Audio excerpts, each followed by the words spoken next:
네, 안녕하세요. 오늘 2021 사회공헌 CSR 온라인 워크숍을 이제 시작하려고 합니다. 저희가 지금 줌 화면하고 유튜브로 같이 송출을 하고 있는데요. 아마도 오늘은 유튜브는 아카이브 차원에서 지금 진행을 하고요. 줌 화면에 지금 들어오신 분들은 저희가 사전에 구글 설문들 통해서 우리 지역사회 안에서 어떤 걸 하고 계신지 또 앞으로의 네트워크 사업에서는 참여 의사가 있으신지 이런 간략한 설문을 좀 받은 바 있습니다. 그리고 저희가 몇몇 분들은 저 전화로 오늘 행사를 또 알려드리고 이 후속으로 어떤 것들을 할지에 대한 것들 그리고 지금 애로사항이 어떤 것인지에 대해서 전화를 어제까지 좀 몇 번 드렸었거든요. 그래서 오늘 아직 연락 못 받으신 분들은 오늘 또 행사 참여하시면서 오늘 분위기 어떻구나. 그리고 또 기업들이 이런 워크숍이나 아니면 컨퍼런스를 하게 되면 이게 또 후원 발굴을 위해서 뭔가 이게 부담이 되지 않을까? 막 그런 것들도 많으시거든요. 근데 전혀 그런 게 아니라 그동안에 우리가 보통 기업 제가 업무를 계속한 지가 한 지금 14년, 5년 되는데요. 15년 전이나 지금이나 계속 기업 실무자들은 새로운 아이템 또 외부 환경에 따라서 또 어떤 것들을 업에 맞춰서 연결을 할까 뭐 이런 거에 대해서 굉장히 많이 이제 고민을 하세요. 그래서 우리 관내 지역 사회에 보면 이제 구청에서 하고 있는 사업들을 잘 들여다보면 복지 사업 또 문화 사업 또 우리가 하고 있는 지역 사회를 위한 여러 가지 사회 문제 해결형 사업들이 되게 많이 진행되고 있는데 너무나 분절돼서 우리가 각각 기업 실무자들은 파트너 NGO를 찾거나 아니면 뭐 복지기관을 찾거나 아니면 환경기관을 찾거나 이렇게 하다 보면 에너지가 되게 많이 소모가 돼요. 그래서 그 차원에서 우리 공공 차원에서 우리가 가지고 있는 기본적인 이슈에 대해서 좀 정리를 해드리고 또 이번에도 저희가 이 네트워크 준비하면서 보니까 많은 기관들이 아주 자발적으로 참여해 주시고 우리가 이런 것도 같이 할 수 있다라는 의견을 주셨어요. 그래서 자연스럽게 저희가 참여 기관들 소개를 한번 드려볼게요. 제가 이름은 아직 안 불러드리고요. 기업 명만 먼저 불러드릴 텐데 오늘 이 줌 내용은 유튜브로 나중에도 또 보실 수 있으니까 오늘 사실 날짜가 좋아서인지 다른 기관에서도 행사를 많이 하고 계시거든요. 그래서 오늘 참여하시는 이 워크숍은 줌으로 진행되지만 이걸 아카이브 차원에서 유튜브로 올려놓을 테니까 기관에서 다른 실무자들 같이 또 보실 수 있게 하시면 될 것 같습니다. 네, 오늘 롯데푸드에서도 참여하셨고요. 우리 롯데푸드는 여러분들 잘 알고 계시는 그 아이스크림 브랜드는 거의 다 여기서 나오는 것 같아요. 그래서 쭈쭈바, 아만나, 뭐 구구 제품들. 네, 그래서 제가 이거 자료 조사하면서도 이 우리 관내에서 정말 우리가 잘 인지도가 높은 브랜드들이 많이 들어와 있구나 이런 생각했었고요. 롯데홈쇼핑 같은 경우는 그 영등포 구청에 보면 희망 수락관이라고 있어요. 그래서 그 공간도 조성을 해주시고 또 앞으로는 또 환경적으로 친환경적인 그 녹지 공간 조성에 또 관심이 많으시다고 하시더라고요. 그래서 오늘 제가 뒤에 영등포의 여러 가지 사례 발굴 얘기해 드릴 때 여러분 참고하실 내용도 좀 있을 것 같아요. 그리고 SK그룹의 그 유무선 고객 상담을 하고 계시는 서비스 에이스. 여기서는 지금 어린이집이나 치매 노인 대상으로 해서 되게 다양한 스마트 교육하고 계시거든요. 그래서 지금 소상공인 연합회 쪽에서는 참여하시는 일반 저희 소상공인 기관들이 스마트 교육 되게 많이 필요하다고 하셔가지고 그런 것들은 자원 연계가 되게 쉬울 것 같아요. 또 한편으로는 기업 회원 중에서 한화 호텔앤리조트도 참석해 주셨고요. 또 공공기관이 네 기관 정도 들어오셨어요. 그래서 코레일 유통, 그 한국철도공사의 자회사 그 계열사이죠. 그래서 저희가 우리 기차역이나 지하철역에서 보면 스토리웨이 편의점하고 카페 스토리웨이 운영하시는 그런 코레일 유통도 참석하셨고 중소기업 중앙회의 중소기업 사랑나눔 재단에서도 참석하셨습니다. 그리고 한국마사회 영등포지사에서도 오셨고요. 한국자산관리공사 서부 그 지역 본부에서도 참여해 주셨습니다. 그리고 효성 ITX, 이랜드 재단, 또 이랜드 크루즈에서도 여기서도 그 코로나 시기이지만 그 전에도 정말 많은 그 크루즈 참여할 수 있는 기회 많이 주셨었는데 또 요새무원에서도 참석하셨습니다. 또 의미 있는 것은 서울시 소상공인 협회에서도 참석하셨고요. 영등포 소상공인 연합회 이쪽에는 한 70회원 정도 멤버들이 이제 가입되셨다고 하시더라고요. 식당이나 뭐 세탁소나 이런 기관들. 그래서 저희가 앞으로 그 소상공인 활성화 사업을 할 때 그 소상공인 연합회와 굉장히 같이 연계할 사업들이 많이 있을 것 같은 생각이 들었습니다. 또 여의도 떡집, 저 여기서 참 떡 많이 시켜 먹었었는데요. 이 떡집에서도 참석해 주셨고요. 잔치 활성화 협동조합에서도 참석해 주셨습니다. 저희가 지금 참여하신 기업들이 좀 많이 있고요. 이 외에도 굉장히 많은 기업들이 있으신데 저희가 다 섭외를 드리지 못한 이유는 처음부터 저희가 이제 기업들의 니즈를 좀 파악하면서 앞으로의 네트워크를 어떤 방향성으로 가져갈까 조금 맞추고 있는 중이에요. 그래서 기관들에서 준비하시는 또 요즘 코로나 때문에 새로운 아이템 또 찾으셔야 되고 비대면으로 해야 될 사업들도 궁금하시고 하시니까 그런 것들을 좀 안내해 드리고 지금 하고 계신 현안들 같이 나누는 시간으로 진행을 하겠습니다. 저희가 전체 진행은 기업 사회공헌 사례 발표가 지금 새 기업이 준비가 돼 있습니다. 오늘 저희가 사전 전화를 드리면서 향후 저희 네트워크 있을 때 다른 기관들도 또 발표를 해주시겠다는 기관들이 이제 생기시고 있고요. 우리가 다른 기업들이 어떤 일을 하고 계신지를 좀 알아야 또 같이 협력할 거리들도 만들어질 수 있을 것 같아요. 사실 우리 영등포구 말고도 다른 지역엔 예를 들어서 용산 같은 경우에는 용산 드래곤즈라고 해서 또 아모레퍼시픽이 주도해서 같은 여러 기업들 참여하시는 것도 있고요.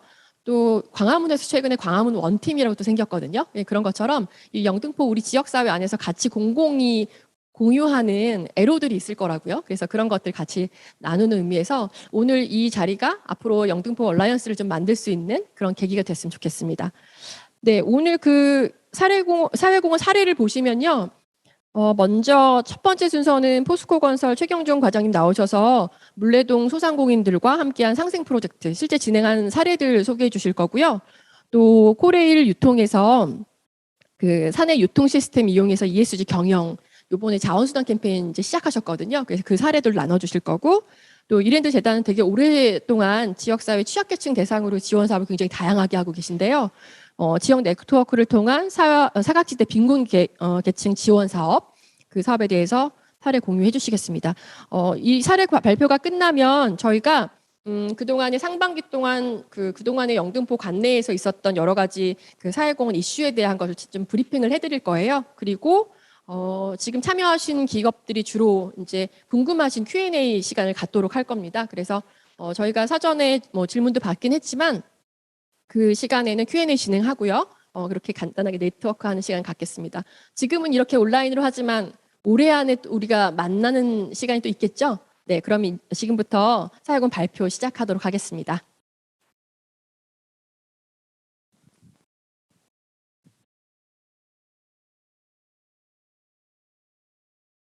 네, 안녕하세요. 반갑습니다.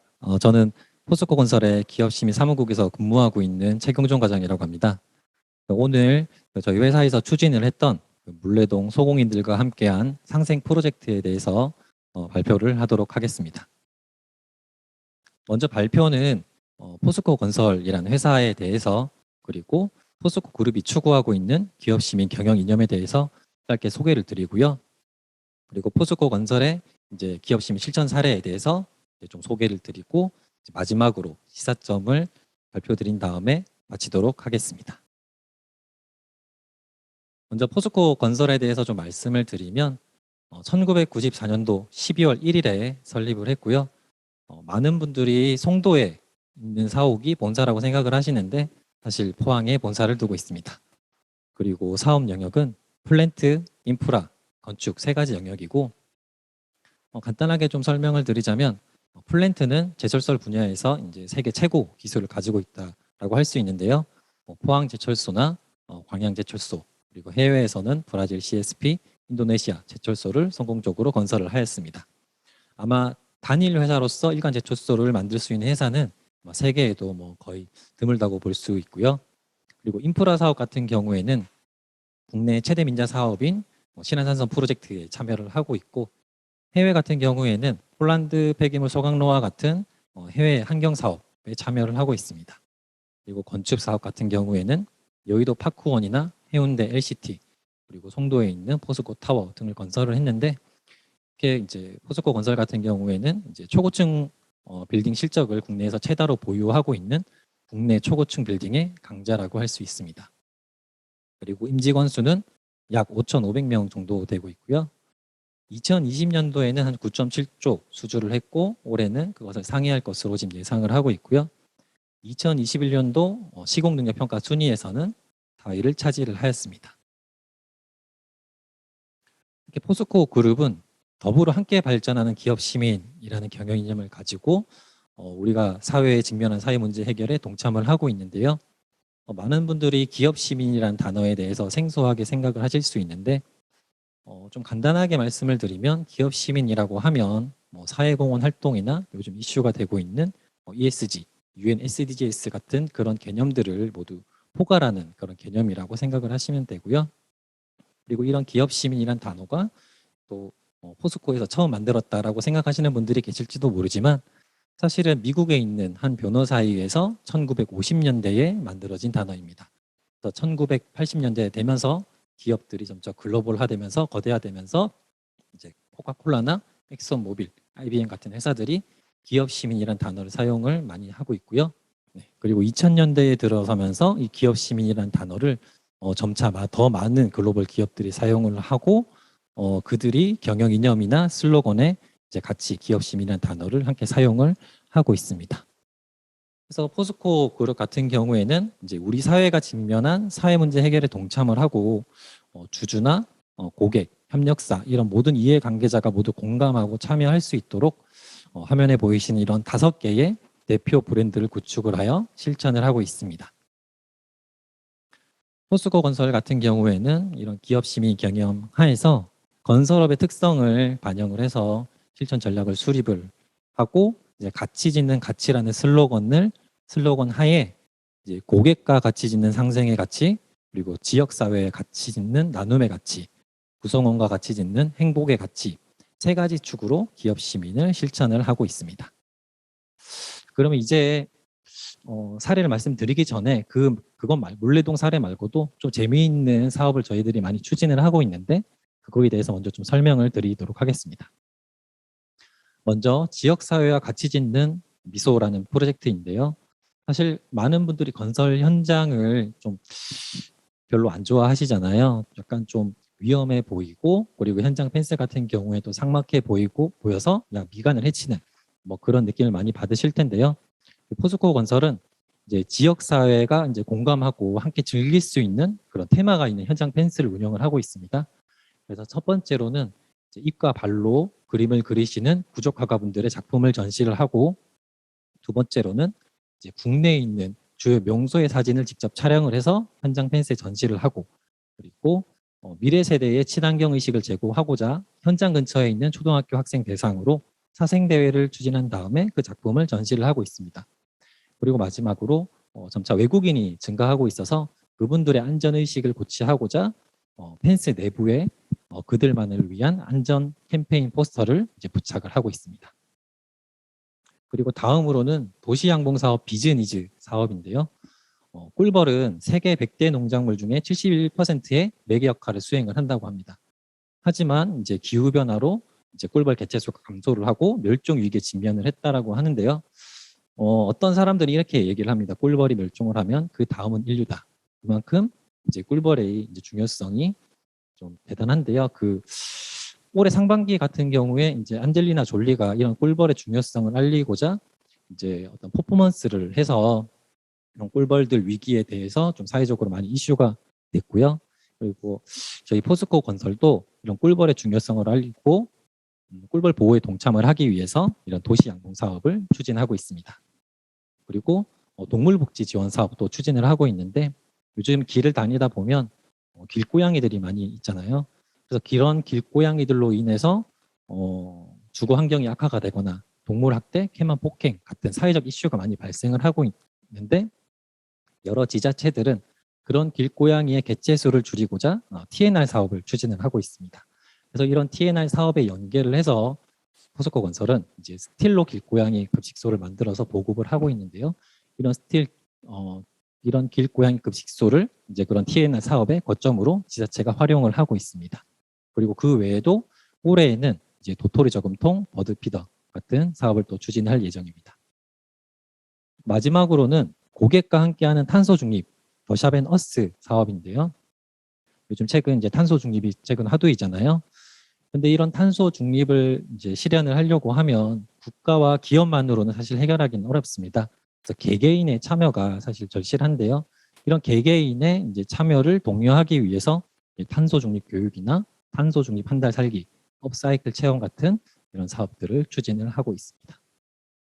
네, 그러면 이제 본격적으로 저희가 추진했던 오늘 발표 내용인 물레동 스타트 공모전에 대해서 좀 말씀을 드리겠습니다.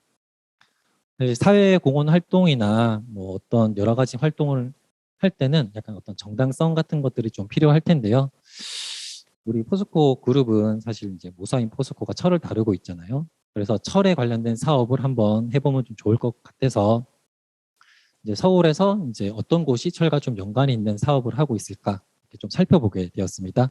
그러던 중에 이제 물레동이라는 지역을 발견을 했고 이 물레동이 과거 한 1970년대에서 80년대 사이에 이제 수도권 이제 철강 제품 제작의 중심지였다고 하더라고요. 그런데 이제 지금은 급격한 산업 변화와 또 젠트리피케이션으로 많은 어려움을 또 겪고 있다고 합니다. 하지만 여전히 그곳을 지키고 있는 분들을 찾아보니 그분들이 여전히 이제 뛰어난 철강 가공 능력을 가지고 계시더라고요. 그래서 이제 그분들과 함께 서로 이제 도움이 되는 어떤 사업을 하면 좋지 않을까 하는 마음에 그래 철에 관련된 사업을 물레동에서 한번 추진하자라고 결정을 하게 됩니다. 네. 그리고 저희가 이제 2020년 6월 25일에 이제 물레동을 실제 방문을 하게 됐는데요. 이때 영등포의 도시재생 지원을 담당하고 있는 영등포 도시재생 지원센터를 방문하고 거기서 서울소공인협회 정석한 사무총장을 만나게 됩니다. 사실은 저희가 거기서 만나기 전부터 여러 가지 아이디어 발굴을 위해서 이제 많은 노력을 해왔지만 여전히 마땅한 아이디어는 떠오르지 않았고 이제 이 당시 만났을 때 떠오른 게 이제 기념품 제작이었습니다. 스틸을 이용한 기념품 제작을 추진해보자. 그래서 남산타워나 인사동 같은 그리고 공방을 여러 군데를 찾아다니면서 어떤 기념품을 만들 수 있을까 벤치마킹을 시작을 했는데 여기서 또 드는 의문이 과연 우리가 여기서 기념품을 만들면 누가 사용을 해줄까라는 의문이 들더라고요. 그래서 우리 이런 기념품을 직접 사용할 영업 담당자들을 찾아봤는데 영업 담당자들은 솔직히 이제 그분들은 본인들이 만나는 이해관계자들은 스포츠 용품이나 화장품 뭐 이런 뭐 건강식품 같은 것들을 좋아한다. 그래서 기념품 같이 좀 실효성이 떨어지는 것들은 별로 좋아하지 않는다라는 얘기를 하더라고요. 네, 그래서 여기서 한번 좀 좌절을 하게 되는데요. 좌절을 하면서 다시 물레동에 돌아와서 이제 물레동에 대해서 다시 한번 좀 더 조사를 하기 시작했는데 물레동을 보니까 곳곳에 조형물이 설치가 되어 있었습니다. 뭐 길 한복판에 설치되어 있는 조형물도 있었고 그리고 뭐 건물이나 벽면에 설치된 조형물도 있었고 그런데 이 조형물을 보다 보니 아파트도 역시 조형물을 설치를 하는 공통점이 있더라고요. 그래서 이거다. 그래서 우리도 실외 조형물을 한번 만들어 보자라고 결정을 해서 실외 조형물을 만들려고 했는데 이미 실외 조형물은 이제 어떤 법과 테두리 안에서 이제 어떤 프로세스를 통해서 제작이 되고 납품이 되기 때문에 우리들이 들어갈 틈이 전혀 없었습니다. 그래서 다시 한번 또 좌절을 하게 됐는데 이 조형물이라는 아이템을 포기할 수가 없어서 저희가 이번에는 우리가 만드는 더샵 아파트를 한번 살펴보게 됐는데요. 아파트에 보면 이제 주민들이 같이 공동으로 생활하는 커뮤니티 시설들이 있습니다. 근데 그곳을 가니까 이제 주변이 대리석으로 인해서 좀 고급스럽게 마감이 되어 있긴 한데 약간 분위기가 휑하더라고요. 그래서 여기에 조형물을 실외가 아닌 실내 조형물을 만들어 설치하면 어떨까라고 생각을 해봤고 또 생각을 해보니 매년 준공되는 현장이 15개에서 한 25개 정도로 모든 현장에 이런 걸 설치를 하면 매년 이걸 설치를 하면 지속 가능한 사업이 되지 않을까 그런 생각을 하게 됐습니다. 그래서 이제 팀원들과 이제 논의 끝에 이제 결국 이렇게 실내 조형물을 설치하는 사업으로 비즈에 연계된 최적의 아이템을 발굴을 하게 됐습니다. 그런데 이제 실내 조형물을 만들려고 하더라도 소공인분들과 얘기를 하다 보니까 소공인분들은 제작은 잘 하시는데 디자인은 잘 못하시더라고요. 그래서 저희가 이런 디자인을 확보하기 위해서 2020년도에는 물레 지역에 있는 예술인들에게 이제 공모전을 이제 추진을 하게 됩니다. 그래서 물레 지역에 있는 예술인들에게 소공인과 팀을 이제 맺어서 이제 공모전에 참여하라고 이제 좀 안내를 하게 되는데요.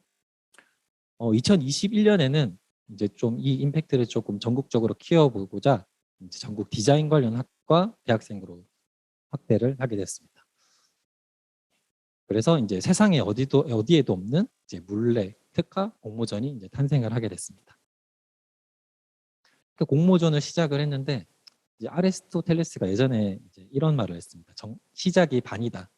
근데 공모전을 시작을 했지만 정말 시작이 반이 아니고 시작을 하자마자 이게 뭐 정말 끝날 것 같은 그런 느낌이 들더라고요. 왜 그랬냐면 이게 실내 조형물 공모전이라는 게 이제 뭐 처음 만들어진 공모전이다 보니까 예술인들도 좀 당황스럽고 소공인분들도 내가 조형물을 만들 수 있을까 하는 그런 의구심을 갖고 해서 참여율이 매우 저조했습니다.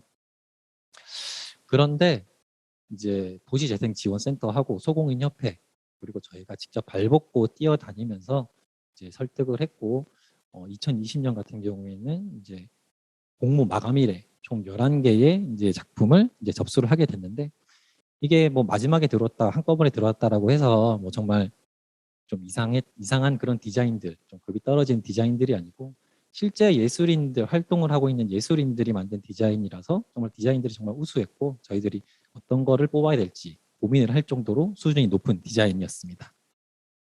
그래서 이제 이렇게 이제 디자인이 발굴될 수 있도록 그리고 소공인을 참여를 할 수 있도록 도와준 우리 뭐 도시재생지원센터하고 소공인협회에 정말 감사하다는 말씀을 좀 드리고 싶습니다. 그렇게 이제 모집이 다 되고 이제 저희가 소공인과 예술인이 첫 만남을 자리를 가졌는데요. 그때는 뭐 처음 만남이다 보니까 서로 다들 좀 많이 어색했습니다. 그렇지만 이제 도시재생지원센터에서 뭐 여러 가지 워크숍의 프로그램을 마련해 주셔서 점차 뭐 친해졌고요. 그리고 뭐 예술인들이나 뭐 요즘 MZ 세대들 같은 경우에는 할 말을 다 하잖아요. 이렇게 뭐 할 말도 다 하고 그런데 이제 소공인 같은 경우에는 나이도 자기랑 이제 한참 차이 나는 그런 사람들이 그렇게 막 얘기를 하니까 정말 뭐 이제 딸 같고 자식 같고 해서 뭐 하나라도 더 가르쳐 주고 싶은 마음에 서로 이제 대화를 오고 가고 그렇게 좀 커뮤니케이션이 좀 잘 되고 이제 활기를 띤 그런 워크숍이었던 것 같습니다. 그리고 워크숍 후에 제작을 추진을 했는데 제가 제작하는 과정 중간중간에 찾아가 보니까 서로 이제 제작 외에도 여러 가지 뭐 학교 이야기나 뭐 사업 이야기나 다양한 얘기를 하면서 제작을 하고 있더라고요. 그러면서 정말 뭐 친해진 뭐 그런 것들을 봤고 그리고 어떤 분들은 나이 차이가 많이 나니까 왠지 내 딸 같다라고 하면서 더 챙겨주시고 어떤 분들은 또 디자인이 정말 학생이 디자인을 잘하니까 앞으로 너는 내 디자이너가 되라라고 하면서 일감을 주신다는 분들도 계셨는데 공모전 후에 보니까 정말로 일감을 주셨더라고요. 그래서 이런 공모전을 통해서 이제 소중한 인연이 만들어진 것 같아서 저로서는 정말 기분이 또 좋았었습니다. 그래서 이제 2주간의 시간에 걸쳐서 이제 작품을 제작을 했는데요.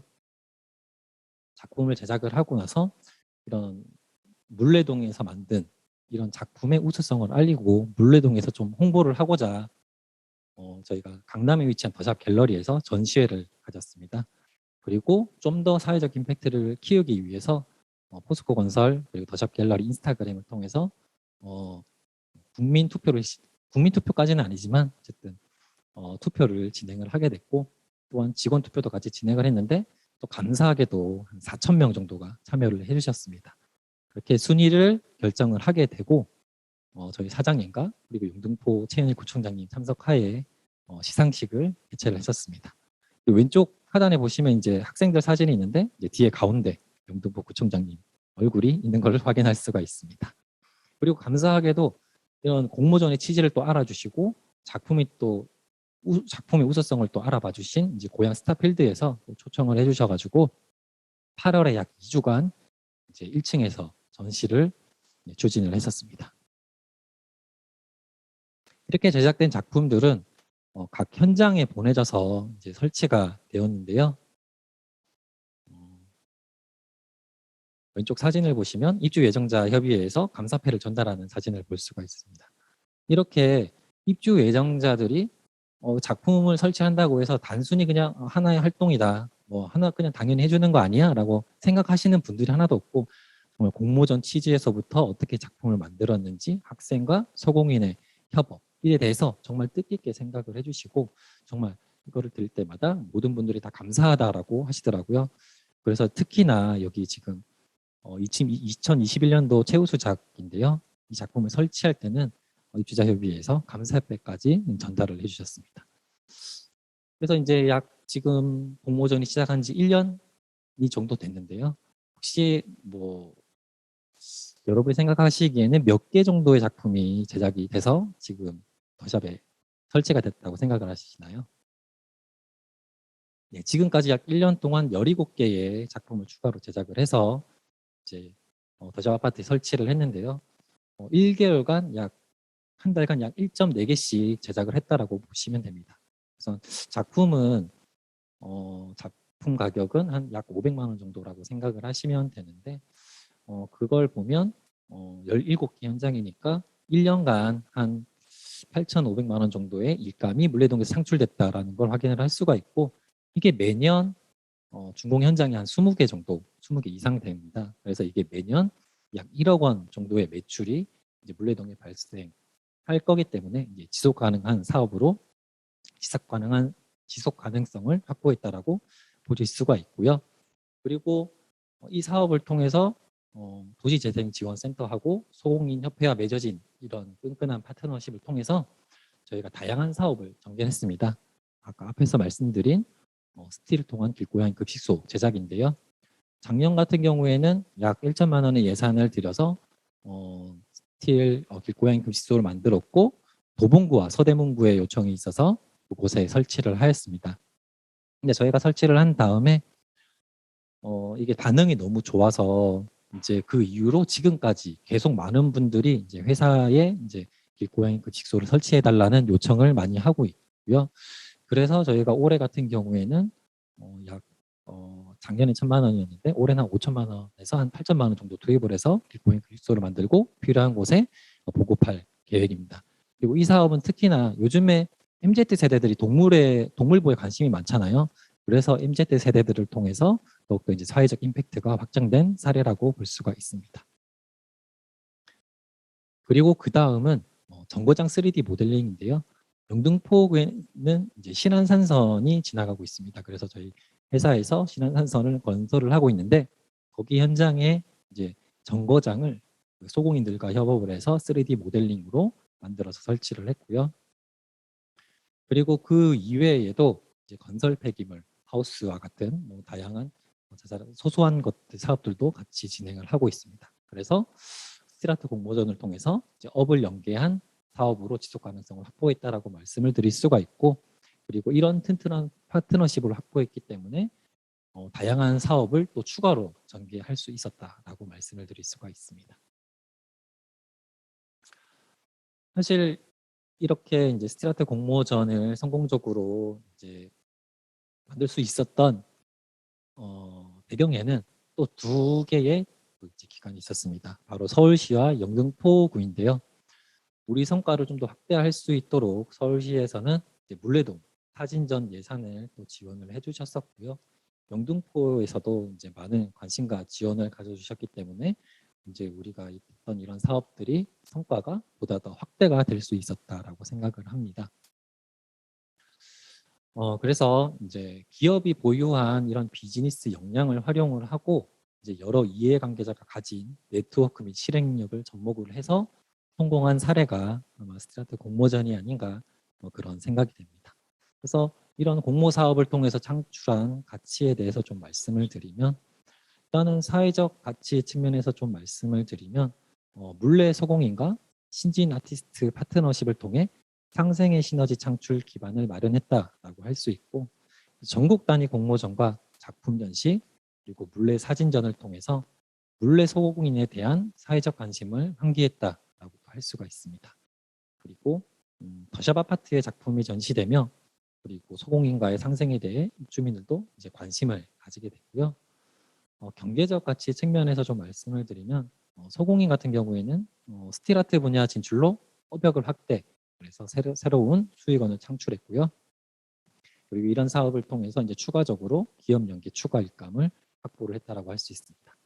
포스코 건설은 이제 철강 수요 확대와 그리고 몰래 프로젝트를 통해 지역화 상생하는 회사로 이제 브랜드 가치가 상승을 했고, 스트라트 작품 설치를 통해서 더샵 입주민들의 만족도와 신뢰도를 제고한 그러한 효과를 얻었습니다.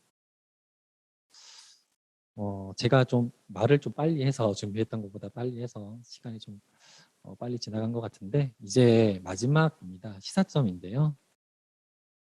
일단은 어떤 뭐 사회공헌 활동 같은 사업을 하려고 하면 지역에 이제 필요한 게 무엇인지 분석하는 게 필요한데, 그와 동시에 이제 우리가 무엇을 할 수 있는지도 함께 분석하는 것이 좋은 것 같습니다.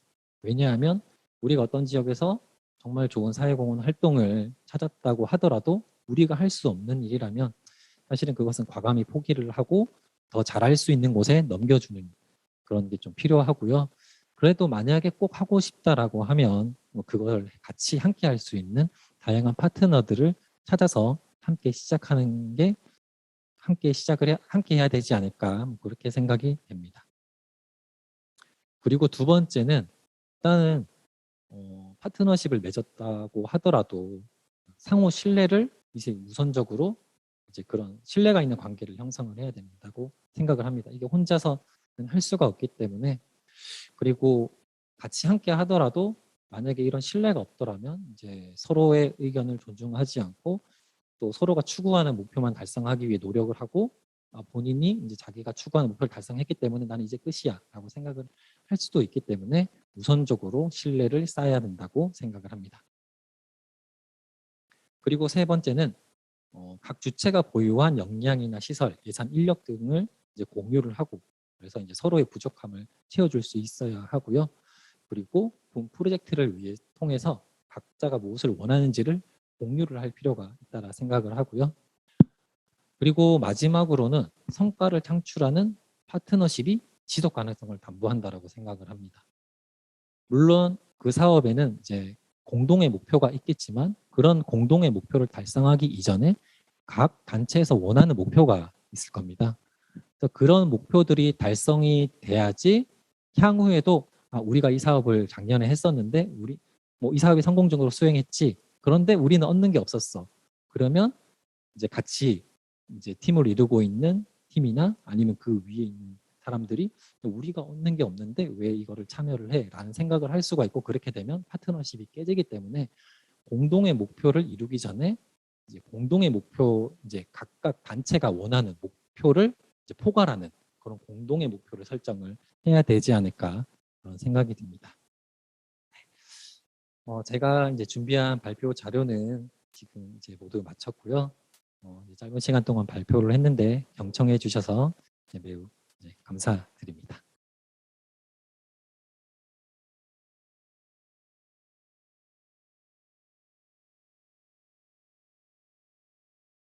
예, 안녕하십니까. 코레일 유통 기획조정처장 이우일입니다. 금일 2021년 사회공헌 온라인 워크숍에 기간 발표자로 참석할 수 있어 뜻깊게 생각하고요. 오늘 발표 주제는 사내 유통 시스템을 통한 이용한 ESG 경영 실천입니다.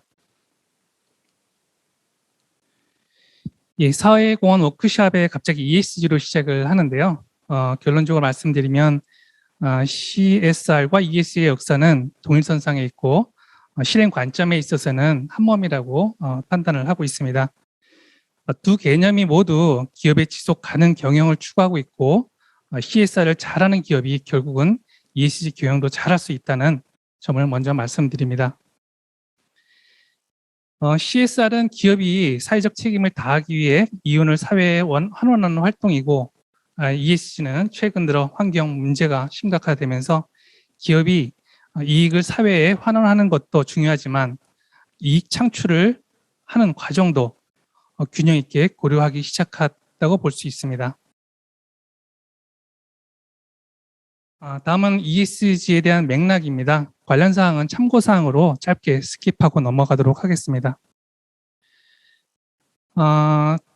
ESG가 최근에 언론에 지금 전년도부터 주요 기사로 다뤄지고 있는데요. 사실 ESG 경영은 근대 기업의 탄생과 함께 이어져온 오래된 이슈이자 끝나지 않은 이슈이기도 합니다. 실제 기업이 등장했던 1차 산업혁명 당시에도 환경오염과 아동노동, 또 노예노동 이슈 문제가 제기됐었고요. 이해관계자들은 기업에 대한 해결 방안에 대해 문제 제기와 논의가 있었습니다. 19세기 초, 20세기 초 미국으로 넘어오면서 기업은 경영의 근본적인 문제를 해결하기보다는 기업의 이익을 기부하는 사회공헌 활동을 선택하게 되었고요. 결국 기업의 환경적, 윤리적 사회 문제가 대두되기 시작합니다. 20세기 초반에는 전반에는 경제 대공황이나 1, 2차 세계대전을 겪으며 인류의 지속 가능성과 인권, 기업의 사회적 책임, 윤리적 책임을 강화해야 한다는 목소리가 이어지기 시작했고요. UN 인권선언, 기업 윤리 경영 현장 등이 발표됩니다. 1952년 영국 그레이트 스모그입니다. 1952년 12월 5일부터 9일 사이 5일간 런던에서 발생했던 사건인데요. 5일간 1만 명이 이상이 사망한 사상 최악 규모의 대기 오염에 의한 공해 사건으로 기록되고 있습니다. 이 사건으로 전 세계의 환경 오염에 대한 경각심을 일깨워주는 계기가 되었고요. 현대 공해운동과 환경운동에 큰 영향을 주었고 같은 해 영국 청정대급법이 제정되기도 하였습니다. 사진을 잘 보시면 지금 우리가 살고 있는 일상생활하고 다를 바가 없습니다. 1970년 기후위기 우려감이 전 세계적으로 확산되면서 동년 4월 22일에는 지구의 날이 선언되고요. 1971년에는 지속가능 경영 촉발을 위한 NGO가 최초로 등장합니다. 그리고 1972년에는 로마 클럽 경제학자 기업인들이 경제 성장이 환경 오염에 자원 고갈에 미치는 영향을 분석한 성장의 한계라는 보고서를 발견하게 됩니다. 크게 5가지 문제를 제기하고 있는데요. 인구 문제, 공업 생산에 따른 자원 고갈 문제, 식량 위기 문제, 지구 환경 오염의 가속화를 문제를 다루고 있습니다. 1970년대 성장 추세가 계속 변하지 않는 한 앞으로 100년 안에 성장의 한계가 도달할 것이며 2030년에는 인류의 소멸이 개시될 것이라고 예측을 하고 있습니다. 당시 일부 학자들로부터 많은 비판이 있었지만 1970년대 이후에는 환경 오염에 대한 세계적인 관심을 증폭시키는 데 결정적인 역할을 한 것으로 평가받고 있습니다. 그리고 1972년에는 유엔 환경계획이 출범하면서 인간 환경선언, 스톡홀름 선언, 공기, 물, 토양, 동식물 등 지구상의 천연 자원은 적절하고 주의 깊게 현재와 미래 세대를 위해 보호해야 된다고 지정하고 있고요. 1986년 4월 26일에는 우크라이나 체르노빌 원전이 폭발하면서 유럽에서는 원전 반대 친환경 에너지 운동을 촉발하게 됩니다. 2006년입니다. 당시 코피 아난 전 사무총장이 기업으로 하여금 지속 가능 경영에 대한 당위성을 갖게 하기 위해 UN PRI를 발족시킵니다.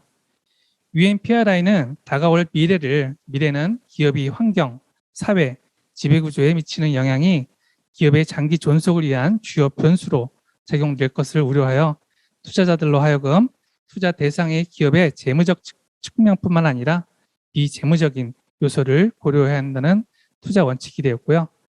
블랙록, 머거 스터디 등이 참여하는 가운데 2020년부터 ESG 30% 반영을 표명하였습니다. 따라서 이미 2006년에 우리는 ESG 경영 도입을 준비하고 있었고요. 2020년에 도래하면서 전년도부터 각종 언론사에서 ESG에 대한 지금 기사들이 많이 나오고 있는 상황입니다. 2011년 전 세계가 인류의 지속 가능한 발전을 위해 2030년까지 공동 달성하기로 한 17개의 지속 가능한 발전 목표를 지난 2015년 UN 초연회에서 채택을 하게 됩니다. 적색 표시 영역은 저희 기관이 ESG 경영 과제를 설립했는데요. 거기에 부합되는 부분이기도 합니다. 그리고 2015년에는 UN 파리 기후 협약이 체결됐고요. 2050년까지 평균 온도 상승을 산업화 대비 1.5도에서 2도 내로 억제할 것을 목표로 하고 2020년부터 시행하기로 합의하였습니다. 2017년에는 500인 이상 기업이 ESG 정보 공개를 의무화를 하였고요. EU 내에서는 기업을 운영하거나 국가 조달에 참여할 시 ESG 문제 기업은 불리한 조치를 취하게 가능하게 됐습니다. 따라서 유럽에 진출해 있는 현대라든가 기아, SK글럽들이 지금 최근에 ESG 경영에 박차를 기하고 있는 게 같은 맥락으로 볼 수 있겠습니다. 2020년 정부에서도 한국판 뉴딜 그린 정책과 ESG 투자 계획을 발표합니다. 또한 국민연금에서도 2년 내 운영기금 50%를 ESG에 투자한다는 원칙을 발표한 바 있습니다. 2021년입니다. ESG 대응을 가속하기 위해서 산업부에서는 한국식 환경사회 지표 정립에 본격 착수하였고요. 상장사 및 공공기관 공시 항목에 ESG 관련 항목을 추가하게 됩니다. 이 사진은 2021년 올해 3월 제48회 상공회의 날 기념사에서 지속가능 발전을 위해 ESG 경영 확산의 원년을 삼겠다고 하는 지금 문재인 대통령이 발언하고 있는 모습이고요.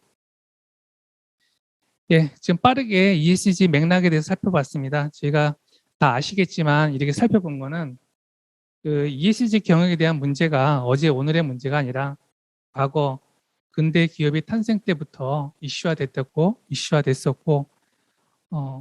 문제인데 앞으로도 끝나지 않을 문제이기 때문에 그리고 앞으로 ESG 경영이 더 중요해지고 있는 요인이기도 합니다. 환경 문제가 심각화되고 있습니다. 기업이 문제 해결에 동참하지 않으면 해결 방법이 없습니다. 기업과 기관의 역할이 그만큼 중요시되는 시점이 들어온 것 같습니다. 저희 기관도 ESG 경영을 도입을 하였습니다. 실행 기준과 평가 기준은 각각 사회적 책임 글로벌 가이드라인과 한국 지배구조 규범을 준수하였고요. 유엔 지속 가능 발전 목표를 지향하였습니다. 국민이 원하는 ESG 경영을 위해서 국민의 의견을 수렴하였습니다. 내부 이해관계자의 니즈 수용을 위해 임직원 설문조사를 통해 니즈를 반영하였고요. 또한 공공 ESG 전문가의 자문과 검증을 통해서 국민이 참여하는 공공 가치 확산형 ESG 경영 도입을 선포하게 됩니다. ESG 중대성 매트리스 분석표입니다. 국민과 임직원 모두 환경 문제에 많은 관심을 보여주셨습니다. 중대성에 대한 점수 분포 경과표를 보면은 친환경 제품 및 서비스 지원, 친환경 소비 지원, 온실가스 감축, 에너지 절감 등 4개의 환경 과제하고요.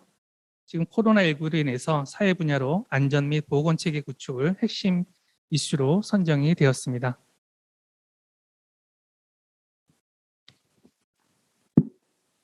네, 저희 기관의 ESG 전략 체계입니다.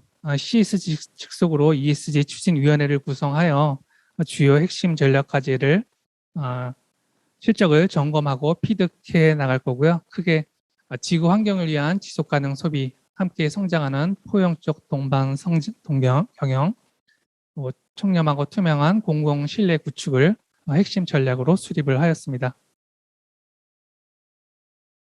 그리고 ESG에 대한 환경 가업인데요. 저희가 친환경 소비재 100% 전환을 포함해서 친환경 제품 서비스, 친환경 소비 지원과 탄소 배출 절감 노력을 통해서요. 지구와 국민을 위한 친환경 철도 이용 환경을 만들도록 하겠습니다.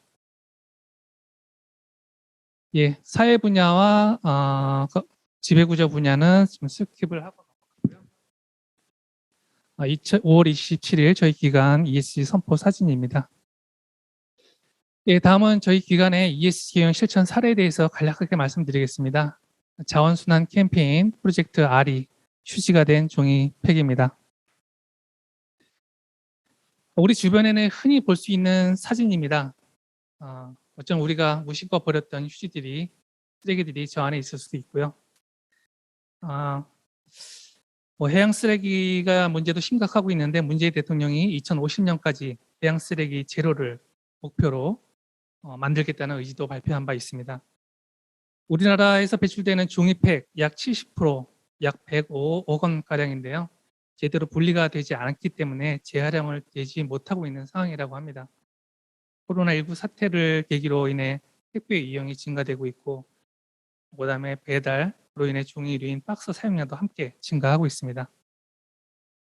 1인당 플라스틱 쓰레기 발생량을 보겠습니다. 미국, 영국을 이어서 한국이 1인당 연간 기준 88kg로 3위를 기록을 하고 있습니다. 무심코 버려진 쓰레기 속에서 우리 작은 관심으로부터 새롭게 태어날 자원들이 있습니다. 종이팩, 플라스틱, 캔 등입니다. 저희 기관에서도 ESG 경영 도입을 통해서 환경 문제에 보다 더 많은 관심을 가지고 종이팩 수거를 시작을 하였고요. 프로젝트 RE를 통하여 가치를 확산하기로 하였습니다. 저희 기관이 운영하고 있는 카페스토리와 트리피 매장입니다. 저희 기관이 직접 운영하고 있는 매장은 한 15억에서 한 35억 연 매출 규모이고요. 저희 영업장 내에 전문점으로 들어와 있는 커피 전문점 수는 약 75억에서 연간 매출은 146억 규모입니다. 커피점에서 그 아메리카노를 제외한 나머지 모든 음료, 제조 음료에는 우유가 들어갑니다. 우유는 종이팩이 발생되겠죠. 따로 분리수거를 할 필요가 없는 자원이기도 합니다. 프로젝트 RE를 통해서 재활용 가능한 자원의 리사이클링 확대를 통해서 기후변화 대응과 온실가스 감축 기여를 통해 ESG 경영 실천에 동참하고자 합니다. 저희 기관에 운영하고 있는 매장에서는 과거에는 이 종이팩들이 일반 종이류와 함께 아무 의미 없게 버려졌던 종이팩들이었습니다. 하지만 이러한 쓰레기에 불과했던 종이팩들이 특별한 과정을 거쳐 수지로 재탄생합니다.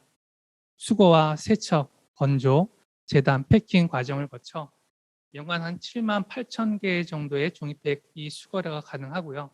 연간 한 2,300개의 롤 휴지가 재생산이 가능합니다. 거리로는 66.9km 정도 발생됩니다. 우리의 작은 관심이 때로는 세상을 밝게 비추기도 하고요. 어떠한 이에게는 작은 희망이 되어주기도 합니다. 프로젝트 RE는 리듀스, 리유스, 리사이클링, 리페어, 리싱크 자원순환 활동을 엮은 캠페인인데요. 한때는 가정과 매장에 우유를 공급했던 우유 박스입니다. 이제 이 우유 박스를 통해서 사용된 종이 우유팩들이 하나하나 모아지게 되고요. 휴지로 재탄생하게 됩니다. 이제 이 우유 박스는 종착역이 아닌 출발역으로 새롭게 태어나는 것입니다. 마음을 다하고 행복을 더해 나가도록 하겠습니다.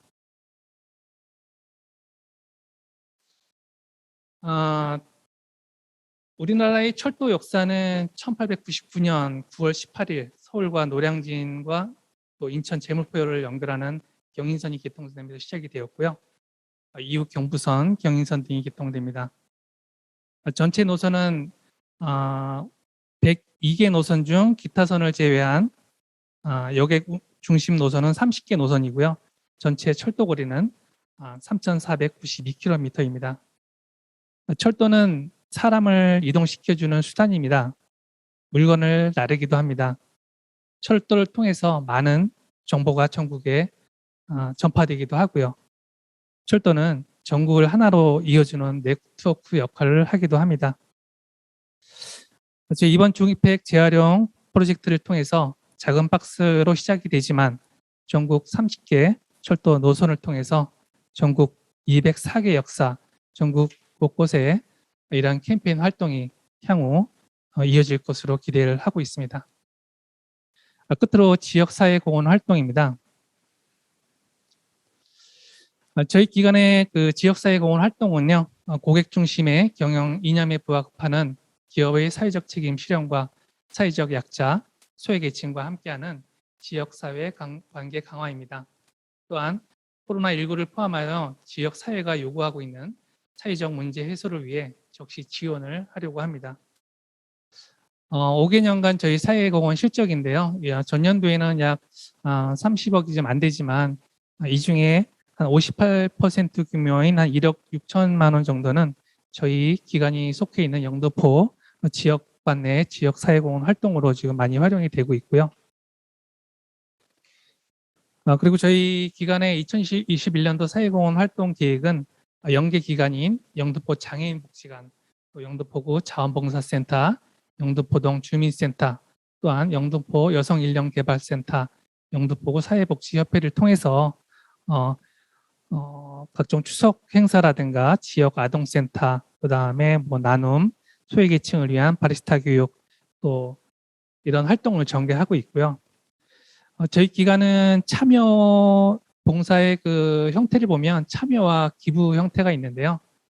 참여와 기부는 지역 장애인을 위한 설맞이 행사 지원이라든가 141촌 방문 지원, 또한 취약계층 가정 지원, 코로나19를 위한 방역키트 제작 지원, 그다음에 수해 피해 지역 물품 및 인력 지원입니다. 참여 활동으로는 도시락 배달, 또 분기별 헌혈 행사를 하고 있고요. 그다음에 연탄 도시락 배달, 바자회, 그리고 환경 정비 사업을 또 참여를 통해서 지원하고 있습니다.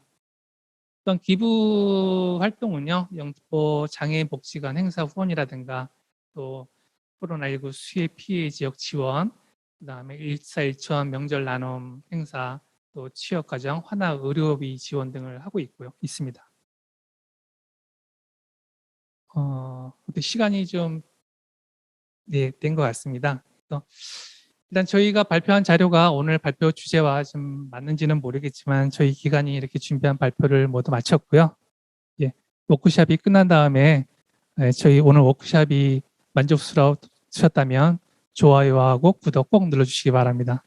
이상 경청해 주셔서 감사드립니다.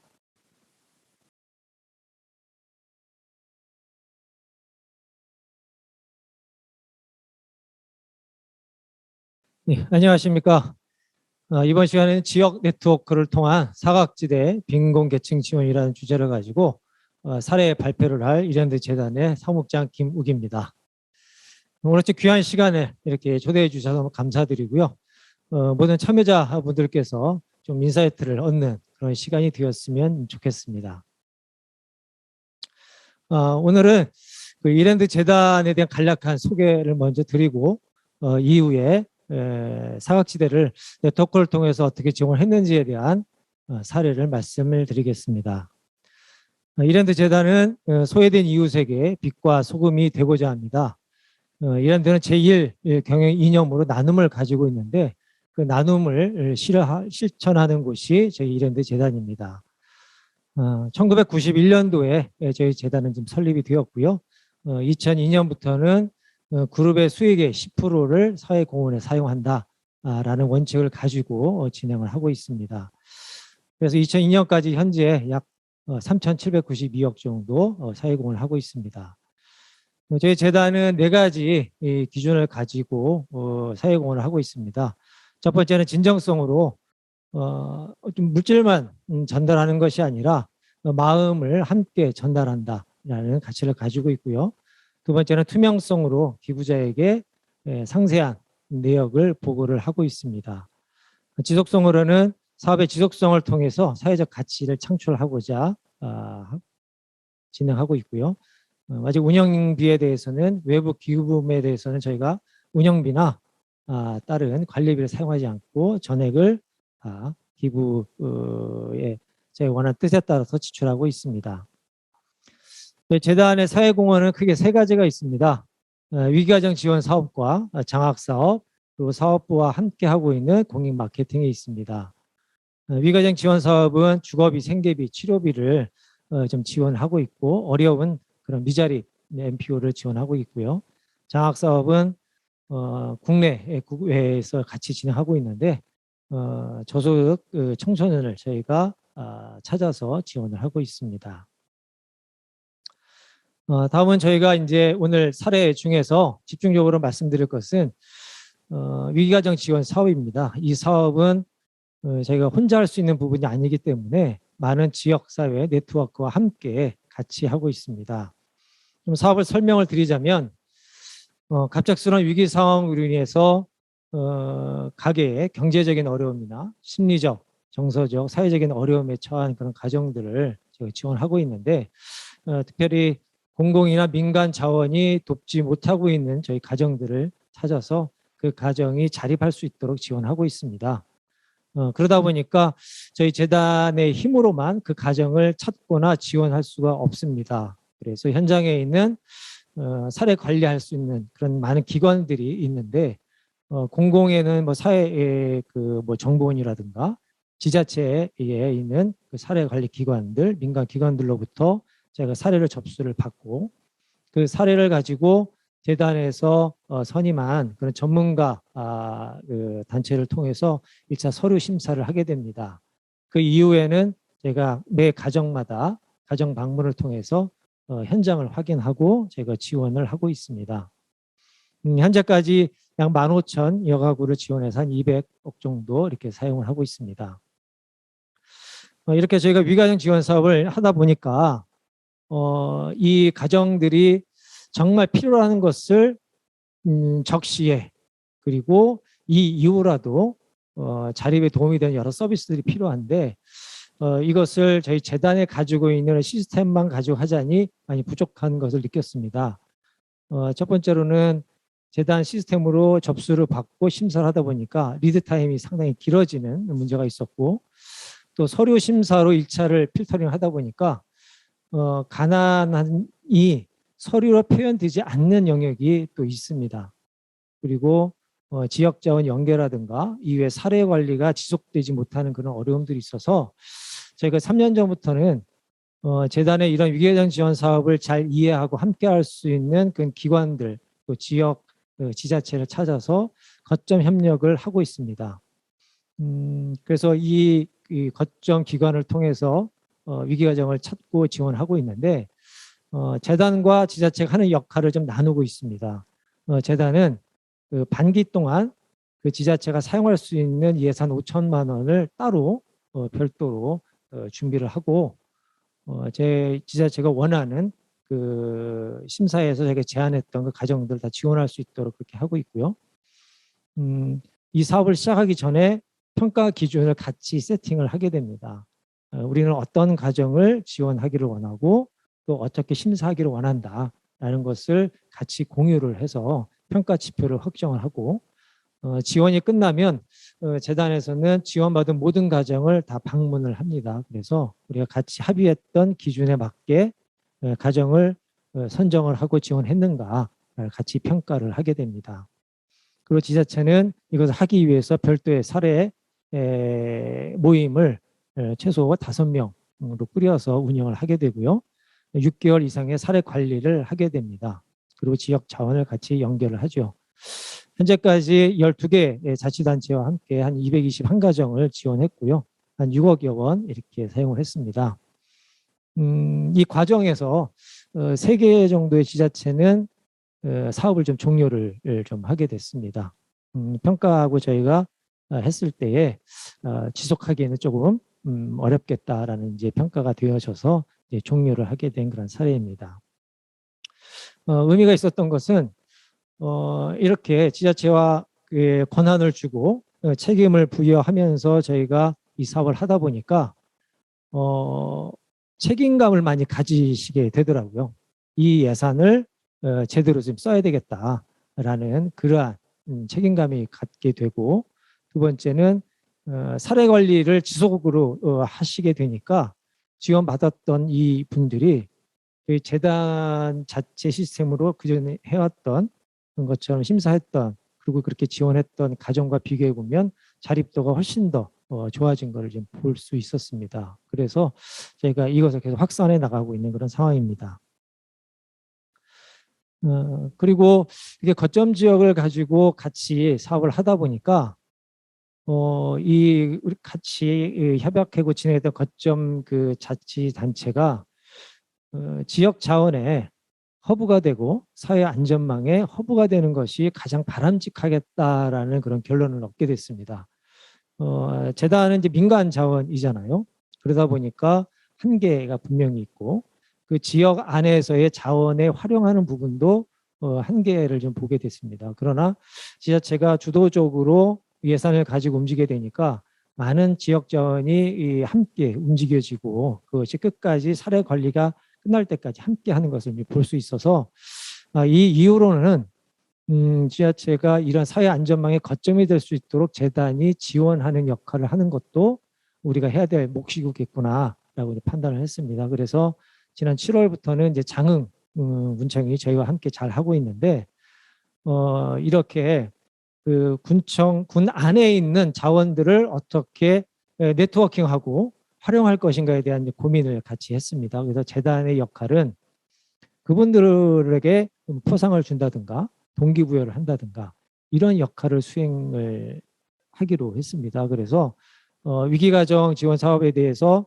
재단이 재정을 지원을 하지만 그와 함께하는 그러한 소상공인이라든가 뭐 병원, 뭐 의원 이런 분들에게는 뭐 재단 차원에서 뭐 선물을 전달하거나 감사패를 드리거나 또 협약할 때는 같이 함께 협약하면서 이것을 저희 그룹 홍보실과 함께 홍보를 좀 많이 해드리면 되게 좋아하시더라고요.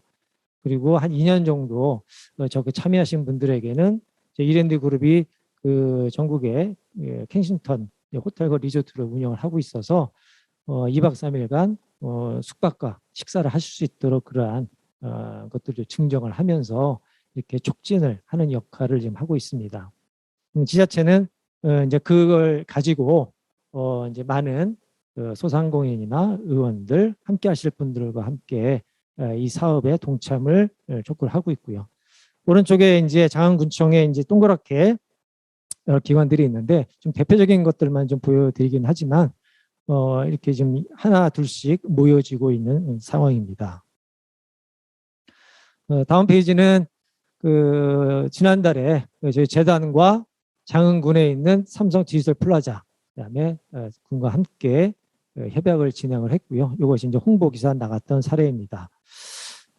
재밌는 것은 여기 삼성 디지털 플라자 이 사장님께서 한 20여 년간 여기서 운영을 하셨는데 전남지회의 또 회장님이시더라고요. 그래서 제가 이 협약한 것을 또 이제 그 네트워크에 또 올리고 하니까 이게 함께 해주시겠다라고 몇 군데서 연락이 왔고 또 감사한 것은 그 지인분 중에 쿠첸 또 그 주방살림이 꼭 필요하잖아요. 네, 그래서 또 연락을 주셔서 우리도 여기 함께 하고 싶다라는 연락을 좀 주셨어요. 그래서 이렇게 자원이 이렇게 선순환되고 확장될 수 있는 좋은 사례로 볼 수 있었습니다. 다음 나눔 가게와 재단, 지역 행정기관 협업을 통한 지원인데 한부모 가정을 저희가 좀 보게 됐습니다. 특히 좀 코로나 문제로 인해서 가족 해체가 좀 많이 일어난 상황이고요. 또 여러 도움이 필요한 한부모 가정들이 많이 늘어나고 있습니다. 이분들을 어떻게 도울까 고민을 하다가 지역에 보면 공익 목적으로 운영하는 이런 나눔 가게들이 좀 많이 있습니다. 예를 들자면 뭐 구딜 스토어 같은 경우는 장애인의 일자리를 위해서 만들어진 사회적 기업인데 기업이라든가 이런 시민들에게 그 물품을 기증을 받고 이거를 재활용해서 이제 판매를 하고 판매할 때에 장애인분들을 고용하고 또 그 수익금으로 그분들에게 급여를 지급하는 이러한 이제 나눔 가게가 있고요. 뭐 기아대책이나 뭐 아름다운 가게는 잘 아실 것 같고 이러한 가게들과 같이 뭔가 할 수 있는 것은 없을까? 왜냐하면 그 가게들도 공익 목적으로 운영을 하고 있기 때문에 그런 고민을 하다가 그 가게들이 좀 필요한 부분은 뭐냐면 안정적인 그런 기부 물품을 좀 필요로 하는 부분이 많이 있어서 저희 재단은 그룹으로부터 여러 의류라든가 액세서리라든가 많은 이제 기부 물품을 받고 있습니다. 그래서 제가 그런 기부 물품을 이런 나눔 가게에게 보내고 나눔 가게는 그 지역에서 한부모 가정 중에 좀 어려운 가정들을 좀 지원할 수 있는 그래서 그 매장에 와서 월 5만 원의 물품을 자유롭게 구매할 수 있으면 얼마나 좋겠냐 이런 이야기를 서로 좀 나누다가 이렇게 사업을 하나 구성을 하게 됐습니다. 그래서 나눔 가게에서는 매월 10가정을 5만 원 한도 내에서 자유롭게 구매할 수 있고요. 그러면 1년이면 한 600여만 원이 되죠. 예, 그래서 현재 10개의 점포가 이제 협약을 맺고 운영을 하고 있습니다. 그래서 지자체는 이런 도움이 필요한 가정을 저희 재단에게 추천을 해주고요. 저희 재단은 그 가정을 현장 방문해서 도움이 정말 필요한 부분인지 또 추가적인 어떤 도움이 필요한지를 확인하고 매장에서는 그분들이 와서 이런 것들을 구매하실 수 있도록 편의를 제공을 하는 이렇게 3자 협약해서 진행하고 있습니다. 밑에 보시면 제가 10개 가게를 현재 운영을 하고 있고요. 향후에 한 100곳 정도 운영을 하려고 이렇게 준비를 하고 있습니다. 보니까 그 기아대책에서 이제 물레동에도 점포가 있어서 제가 아마 빠르면 올해 중에 오픈할 수 있지 않을까 통합 지원을 이렇게 생각해 봅니다. 그래서 아마 이러한 모델이 좀 확산이 좀 잘 된다면 지역 내에서 서로 간에 각자의 강점과 필요를 채울 수 있는 영역이 아니겠나 그렇게 생각을 하게 됩니다. 저희가 위기가정 지원 사업을 벌써 해온 지가 91년부터 보니까 상당히 오랜 기간을 해왔습니다. 많은 분들을 만나고 지원을 많이 했는데 그때마다 저희가 좀 가슴이 아픈 일들이 참 많은데 현장에 가 있어 보면 우리나라 소득이 3만 불이라고는 하지만 아직까지도 도움이 필요하고 간절한 그런 가정들이 참 많이 있습니다. 그래서 사례 관리자 분들이 이분들을 이제 찾고서 이분들 도와줄 분들이 어디 있을까라는 그러한 자원기관을 찾는 데 참 에너지를 많이 쓰고 있는데 또 시선을 돌려보면 많은 또 NGO나 개인이나 단체분들은 어려운 가정을 내가 어떻게 도울 수 있을까? 어려운 가정을 어떻게 하면 찾을 수 있을까? 이런 고민을 하는 것들을 많이 보게 됩니다. 그래서 이 두 필요를 어떻게 채울까 저희 방법을 찾다가 올 여름에 제가 위기지원 플랫폼을 하나 만들어서 오픈을 하게 됐습니다.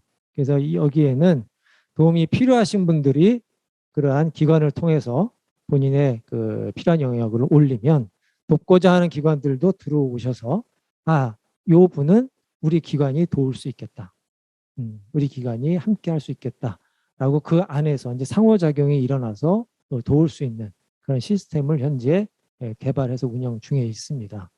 이 시스템도 좀 또 기부를 해주시는 또 이러한 분이 계셔서 기부를 해서 이렇게 만들어서 운영을 하고 있습니다. 그래서 좀 더 설명을 드리자면 이제 돕고자 하시는 분들은 이 시스템에 들어오셔가지고 쭉 보신 다음에 내가 이러한 가정, 이러한 대상을 돕고 싶다 선택하실 수 있고요. 재단을 통해서 추천을 요청을 하실 수도 있습니다. 그리고 기부금을 이제 전달하는 방법은 저희 재단에 뭐 돈을 뭐 기부금으로 주셔서 전달하는 방법도 있고 재단을 거치지 않고 바로 도움이 필요하신 분에게 전달할 수도 있습니다. 예.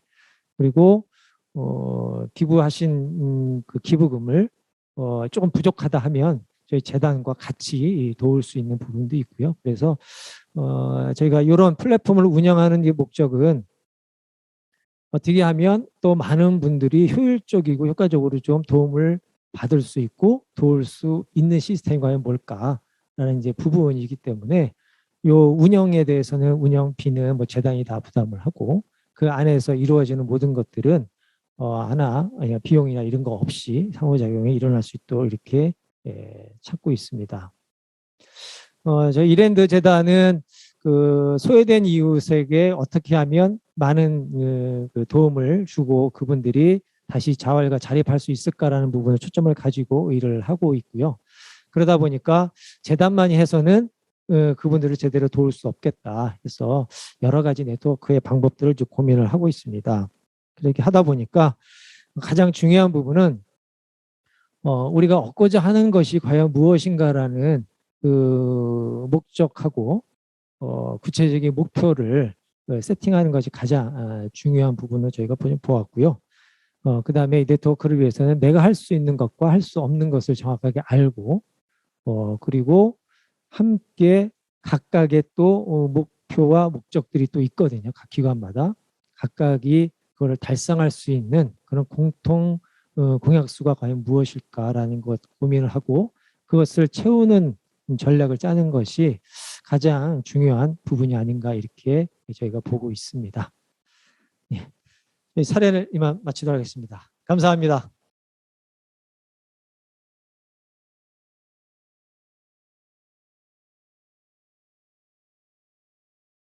네, 오랜만에 우리 정말 집중해서 공부 많이 하고 있죠. 네, 오늘 지금 동시간대에 여러 곳에서 포럼들이 진행되고 있는데 오늘 혹시 참여 못하신 또 그리고 우리 오늘 줌에 직접적으로 못 들어오신 분들은 유튜브에서 향후 계속 공유가 될 거니까 그리고 앞으로 이 모임은 오늘 분위기상 보면 계속돼야 될 것 같겠죠? 네. 그러면 저희가 왜 이 모임을 하게 됐는지, 이 워크숍을 하게 됐는지에 대한 뭐 경위를 또 설명드리고요. 또 한편으로는 앞으로 이런 방향으로 갔으면 좋겠다라는 것들을 저 또한 오늘 이 각각 발제해 주신 것들, 그 각각 사례들 듣고 보니까 이런 지향점을 가지고 가면 좋겠다라는 생각이 더 듭니다. 네. 우리가 사회공헌 네트워크를 사실 저희 회사에서 여러 곳에서 운영을 하고 있습니다. 근데 이것이 지역적인 한계를 넘어서 이것이 서울 지역, 뭐 제주 지역, 인천 지역. 사실 어제도 인천에 그 사회공헌 센터 처음 이제 출범하면서 저희가 이제 지역 네트워크씩 만들고 있거든요. 근데 이 지역별로 왜 네트워크가 필요하냐면 요즘과 같은 시기에 사실 정보가 없겠습니까? 그리고 대기업들은 더 많은 글로벌 정보 많이 받으실 거고요. 근데 그런데도 불구하고 실제 어떤 정보를 얻으려면 대상별 정보랄지 아니면 이것에 진행하는 것에서의 한계가 뭘지 뭐 이런 거에 대한 거는 자유 접근이 참 어렵거든요. 그래서 사실 우리는 살아있는 네트워크를 원합니다. 그래서 이것이 어떤 뭐 사실 이런 네트워크를 하려고 하면 기업들이 가장 부담스러운 것은 우리 지금 관내에서 정말 많은 사업 하고 있다, 진행하고 있다. 또 그래서 또 새로운 어떤 추가 자원을 발굴하긴 기부금을 또 출연하기는 너무 좀 부담스럽다. 이런 걸로 좀 고사하시는 경우도 많이 있어요. 근데 저희는 그런 의도는 아니고요. 사실은 각 단위에서 너무 잘하고 계시지만 한편으로는 정보가 정말 필요한 정보가 아니면 정말 필요한 경험들이 공유되지 못해서 그것들로 오히려 산발적인 지원이 되고 있지 않나 싶어요. 제가 오늘 이제 사례로 또 보여드릴 건데요. 영등포 이사회공헌 네트워크는 사실은 영등포 관내에 있는 다양한 기업들, 공공기관들, 또 다양한 NGO들, 또 다양한 실제 상공인들 이런 분들은 각각의 애로를 가지고 있으면서 또 한편으로는 영등포에 가장 많은 애착을 가지고 있는 그룹들이거든요. 그런데 각각의 어떤 뭐 생계 목표랄지 아니면 그 기업의 업의 특성이 다르기 때문에 그냥 각 단위로 분절돼서 운영되고 있는 것이 특징이죠. 근데 이걸 어떻게 하면 우리가 공동의 목표를 잡을 수 있을까? 이것이 사실은 특정 어떤 이슈를 해결하는 것뿐만이 아니라 각 기업이 가지고 있는 장점들을 어떻게 더 극대화시킬 수 있을까? 그게 저의 관심사거든요. 그래서 영등포 안에서 보면 여러 가지 구정 사업들, 매니페스토 사업들 보면은 교육, 문화, 복지 이런 사업들이 다 환경 사업까지 다 있어요. 근데 이 사업들을 잘 들여다보면 기업이 하고 있는 CSR 활동과 너무나 맞닿아 있거든요. 그런데도 불구하고 우리가 대상을 발굴하기, 어떤 우리가 공모 사업 위주로 하다 보니까 항상 기한이 있고요. 또 한편으로는 기한이 있으면 이 사업이 아무리 성과가 좋아도 계속 재원을 마련해야 되니까 지속 가능하지 못하다는 한계가 있었어요. 그래서 또 저희가 비영리 단체들 교육을 하다 보면 요즘 환경이 막 트렌드인데 ESG 때문에 우리 복지 쪽은 어떻게 ESG 적용을 할 수 있을까? 밀접하지 않다고 생각하시거든요. 그러다 보니까 전통적으로 취약계층을 지원하던 사업들이 이렇게 오히려 도태된다고 생각하시는 걱정들도 있어요. 그래서 이제 이런 것들을 어떻게 지속적으로 우리가 지역사회 안에서 계속 나오는 여러 가지 상황들을 잘 믹스해서 또 공동의 목표를 이룰까 이런 것들을 한번 나눠보도록 하겠습니다. 아마 이 텍스트 보시면 우리는 앞으로 이제 이런 네트워크를 운영해서 진행을 할 건데요.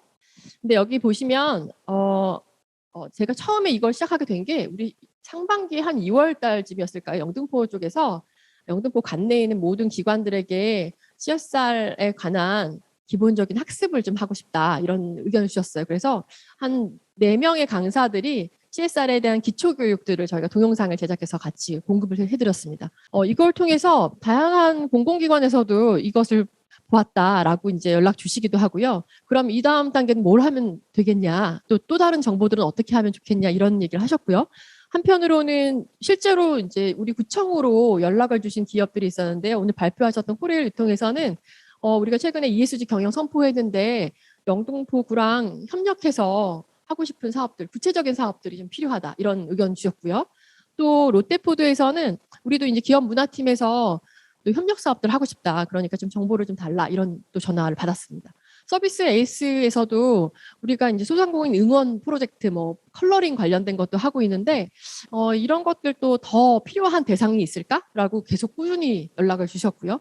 이런 필요들을 보니까 사실 구청 공무원들 입장에서는 사실 이런 CSR 전담 부서가 없기 때문에 이런 정보 제공을 어떻게 해야 되는 거지? 또 한편으로는 이것이 선거나 아니면 이런 모금법에 걸리는 거 아닌가? 이런 두려움이 또 있으시거든요. 그래서 이제 그런 것들을 좀 해소하고자 각 기업이 원하시는 또 가지고 계신 자원들이 다 다르기 때문에 그런 것들을 이제 연계하는 것들을 하나씩 시작하게 됐습니다. 우리 구청 사업 중에 마을 도서관 사업이 있어요. 우리 기업들 CSR 사업들을 보면 도서관 사업 참 많이 하시거든요. 그래서 특히 뭐 LG 쪽의 그 기업들 같은 경우에는 장애인 IT 쪽, 디바이스 쪽이 또 강화되기도 하고요. 우리 그 구청에서 마을 도서관 쪽은 담당을 하고 있는 부서가 도서관 팀도 있고요. 또 이 도서관에 어떤 컨텐츠를 넣는 것은 지식문화팀에서 또 담당하고 있거든요.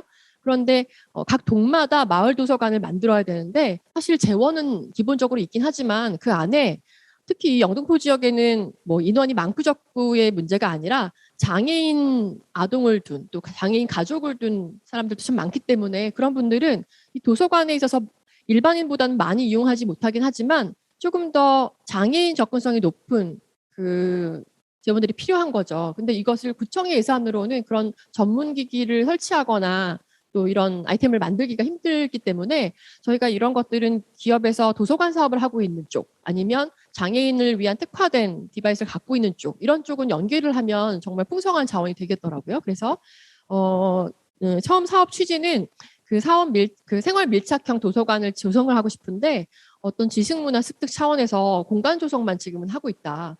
그런데 여기에 좀 IT 기구나 또 AI가 들어가 있는 이런 좀 맞춤형 정보들이 좀 들어갔으면 좋겠다라는 의견을 주셨었고요.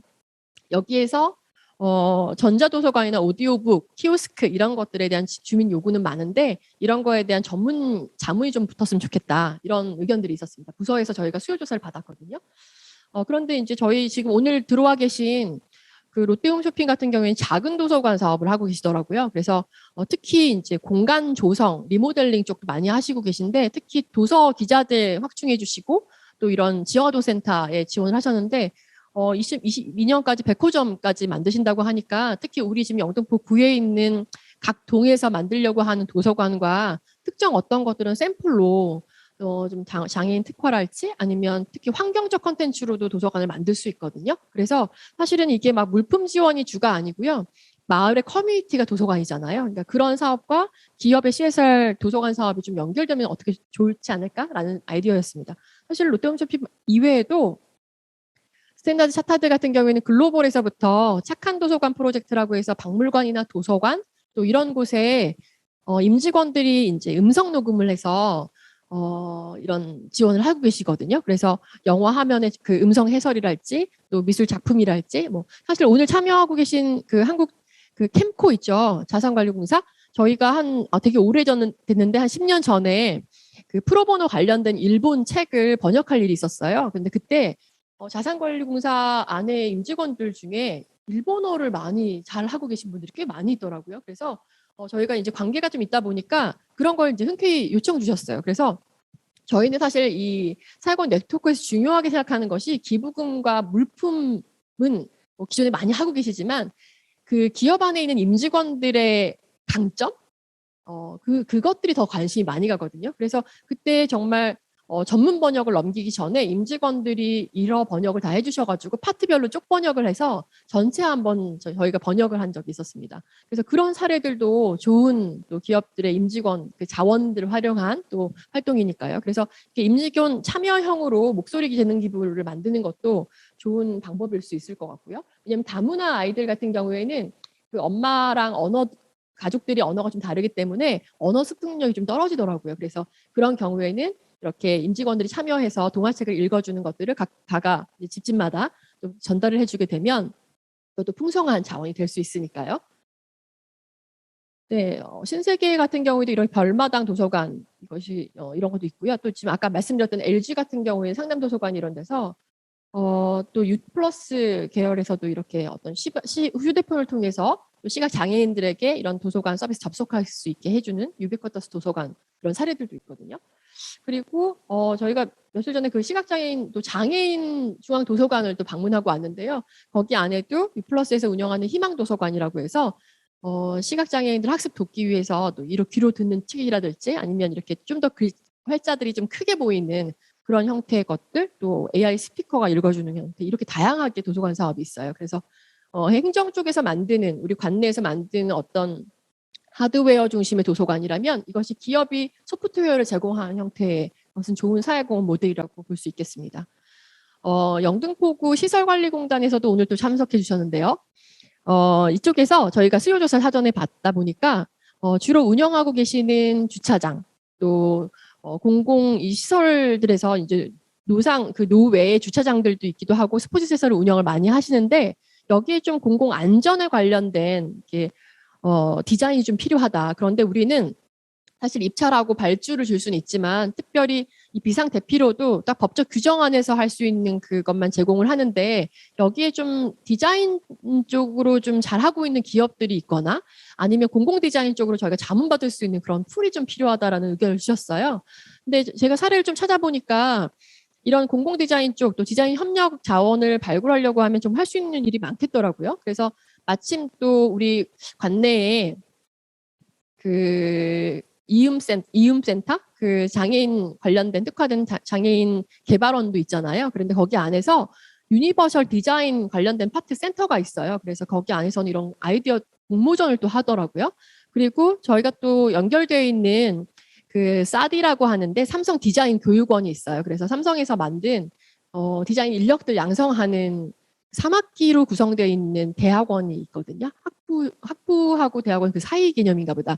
그런데 이제 거기에서도 일반적으로 이 대학도 마찬가지지만 뭔가 학습을 하는 것보다는 기존의 이런 시장에서 적용할 수 있는 그런 컨텐츠 이런 것들에 대한 목마름이 있더라고요. 그래서 저희가 요즘 캠페인을 하는 거는 다 그 학교들과 같이 연계를 해서 합니다. 수업 과정하고 연계해서. 그래서 뭐 디지털 아트과나 디지털 인터랙티브 학과나 이런 데들은 실제로 저희가 지금 자원순환 캠페인이랄지 아니면 환경에 대한 컨텐츠를 일반 그 마케팅 회사보다 조금 더 상업적인 관점도 있지만 또 한편으로는 정말 창의적인 솔루션들을 많이 학생들이 제안을 해주고 있고요. 이런 것들이 아까 이제 포스코 건설에서 말씀해 주신 공모전으로 또 만들어지기도 해요. 사실은 어떻게 보면 공모전 사이트에 보면 크고 작은 공모전이 정말 해마다 너무 많거든요. 그런데 이것은 어떤 인재 양성 차원에서는 뭔가 공공 프로젝트로 좀 진행되면 좋을 것 같다는 생각이 듭니다. 그래서 지금 저희가 이런 사례들을 욕구들이 좀 있는데 디자인 협력이 좀 가능할까요? 라고 해서 이제 질문 드렸더니 정말 서울 디자인 재단에서도 공공 디자인 쪽에서 이제 유니버셜 디자인 센터 연계해서 한번 같이 이런 가이드라인이나 시민 자문단은 연계해 드릴 수 있겠다고 이렇게 얘기를 주시고요. 어떻게 보면 구체적인 궁금증, 구체적인 자원 요청 이런 것들이 있으면 저희가 이 세공원 네트워크 안에서 저희가 주로 촉진자 역할을 하면서 여러 가지 이제 기업들이 하시는 활동들 또 공공에서 하시는 활동들을 연계해 볼 수 있을 것 같습니다. 네, 여기까지만 봐도 정말 우리 연계할 수 있는 게 너무 많지 않아요? 그리고 이거는 그 아모레퍼시픽 제가 앞에서 설명드렸던 지역별 지금 사회공헌 네트워크들이 많이 생기고 있는데 용산 지역에서 하고 있는 용산 드래곤즈 활동입니다. 전 세계적으로 지금 아동폭력은 우리나라뿐만이 아니라 굉장히 이슈가 되고 있는데 해외에서는 이 아동폭력에 대한 뭐 슬로건이랄지 어떤 컨텐츠들이 많이 만들어지고 있나 봐요. 그래서 인식 개선 차원에서 이게 필요한데 한국에서도 이걸 좀 만들었으면 좋겠다라는 좀 욕구들이 생기셔서 아모레퍼시픽과 또 그 인근에 있는 뭐 CJ CGV, LG U+, 뭐 신라 면세점, 현대산업개발, 코릴 네트워크스, 오리온재단, 또 3.1 회계법인 이렇게 3.1 뭐 미래재단, 국민건강법 정말 많네요. 용산구 자원보호센터, 숙련여대에서도 디자인과 쪽에서 같이 협력을 하셔서 여기도 보시면 기업도 있지만 공공도 같이 들어와 있고요. 대학까지 같이 들어와 있어서 모두가 같이 자원을 나누는 활동들이 보여집니다. 앞에 이제 이랜드 재단에서도 그런 사례들을 공유해 주셨는데 각 기관들이 가지고 있는 경험치가 너무 달라요. 그래서 이런 것들은 정말 협력적 거버넌스에 꼭 필요한 것들이거든요.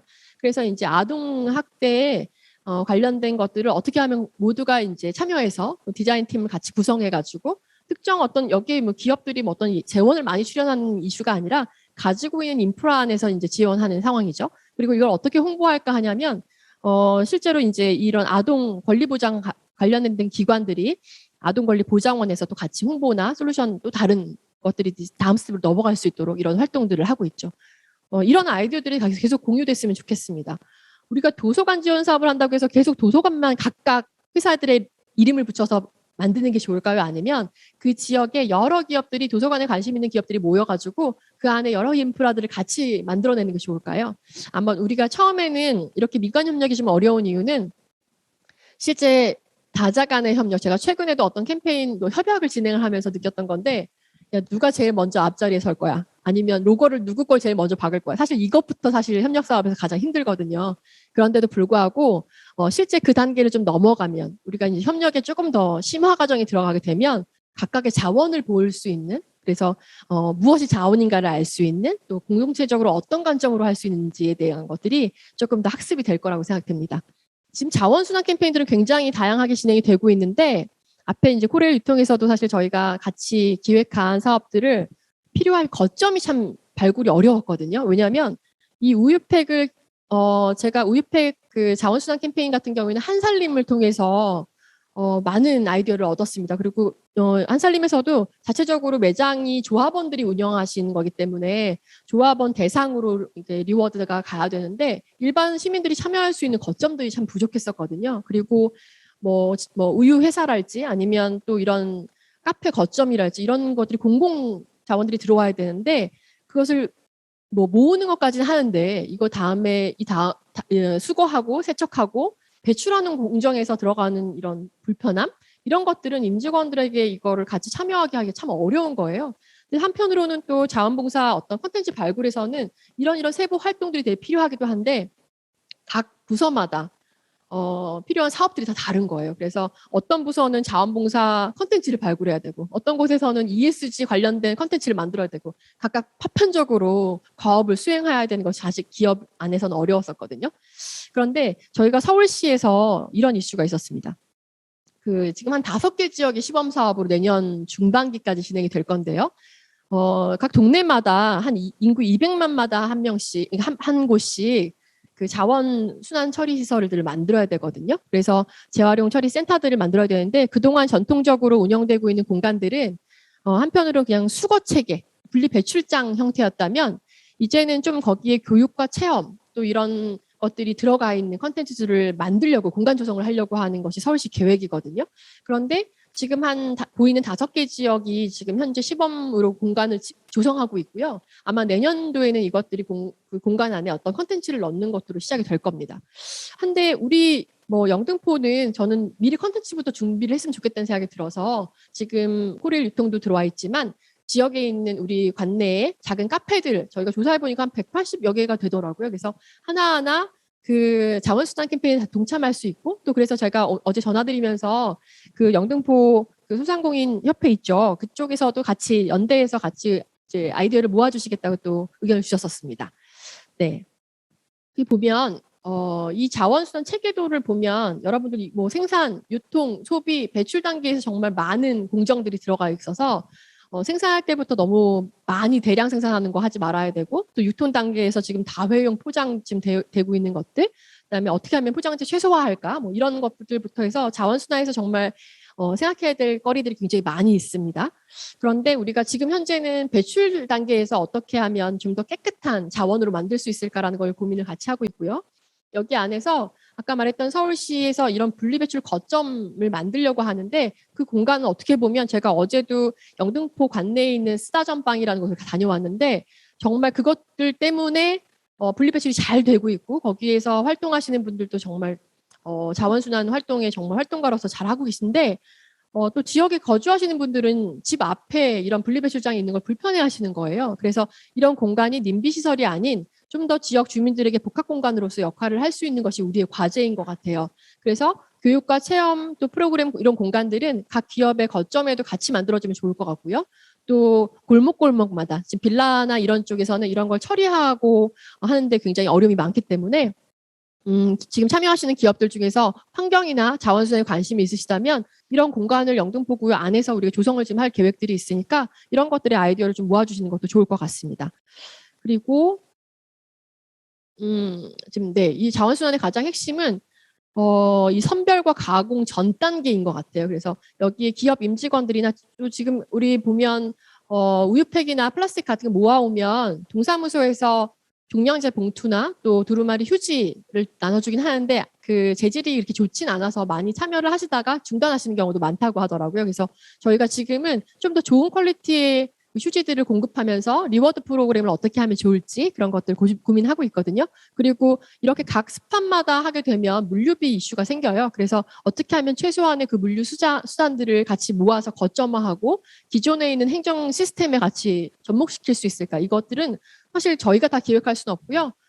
저희가 지금 자원순환 캠페인하면서 정말 좋은 거는 영등포 구청 안에 있는 청소과나 또 지금 우리 지금 참여하고 있는 비전협력과에서 그런 하나하나 자원들을 같이 발굴해주고 있으세요. 그래서 정말 저희가 이번 그 상반기부터 같이 진행하는 동안에는 정말 이게 공동의 아젠다를 가지고 이렇게 같이 움직일 수 있구나라는 경험들을 계속 하고 있습니다. 그래서 오늘 참여하신 기관들도 앞으로 어떤 새로운 콘텐츠가 필요하시거나 아니면 우리가 지금 막연하지만 환경에 대한 것들 이렇게 하고 싶은데 우린 지금 뭘 해야 되지? 라든가 아니면 우리가 기존에 지금 이런 걸 하고 있었는데 잘 알려지지 않았어 라고 하는 것들은 정보를 주시면 저희가 이걸 잘 버무려서 또 새로운 컨텐츠를 만들어 보겠습니다. 네, 이런 것들은 좀 읽어보시고요. 그래서 저희가 서울시 계획도 있지만 앞으로 이런 레이너 플라자도 있고 또 지금 대규모 유통사들에서 서울에서는 한 10개 내지 한 15개 정도로 해서 제로 웨이스트 샵을 또 조성하는 사업들을 하고 있거든요. 그래서 저희가 다양한 유통사들하고도 지금 저희가 협력해서 앞으로 향후 이걸 어떻게 거점화하고 만들어낼지 또 이런 것들이 지금 참여하고 있는 도시재생 사업이나 또 사회적 기업 육성 사업과 맞닿아 있거든요. 그래서 각각의 공모 사업으로 한정된 유한한 사업을 할 것이 아니라 그런 사업들과 공공 프로젝트 그리고 여러 다양한 정보들이 같이 믹스가 된다면 굉장히 풍성하게 사업들을 끌고 나가고 지속 가능한 활로를 찾지 않을까 싶습니다.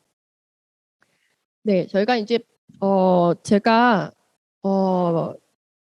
원래 우리 예정된 시간이 거의 다 되긴 했는데요. 이제 Q&A 넘어가기 전에 그 영등포 구청에서 하고 있는 사업들 중에 이런 사업들은 저희 사회공헌 사업과 좀 연결이 되겠다 싶어서 제가 마킹을 해봤습니다. 그래서 보행 안전 관련돼서 학교 주변 어린이들 관련된 이런 사업들도 교육 관련된 컨텐츠로 있고요. 여기도 또 나오죠. 특성화된 도서관 건립에 대한 이슈들이 있는 거. 그다음에 생활 밀착형 도서관 건립에 대한 것들. 이런 것들은 아까 그 작은 도서관이나 도서관 지원 사업들과 같이 연계해서 해보는 것도 좋을 것 같고요.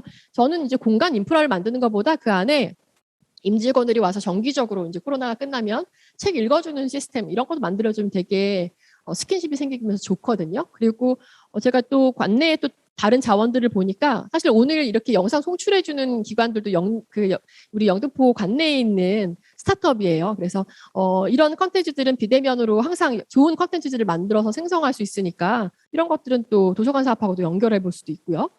또 한편으로는 이제 뭐 산업유산 관련된 거, 공공부지의 어떤 복합 거점으로 활용하는 것들 그런 것도 있고요.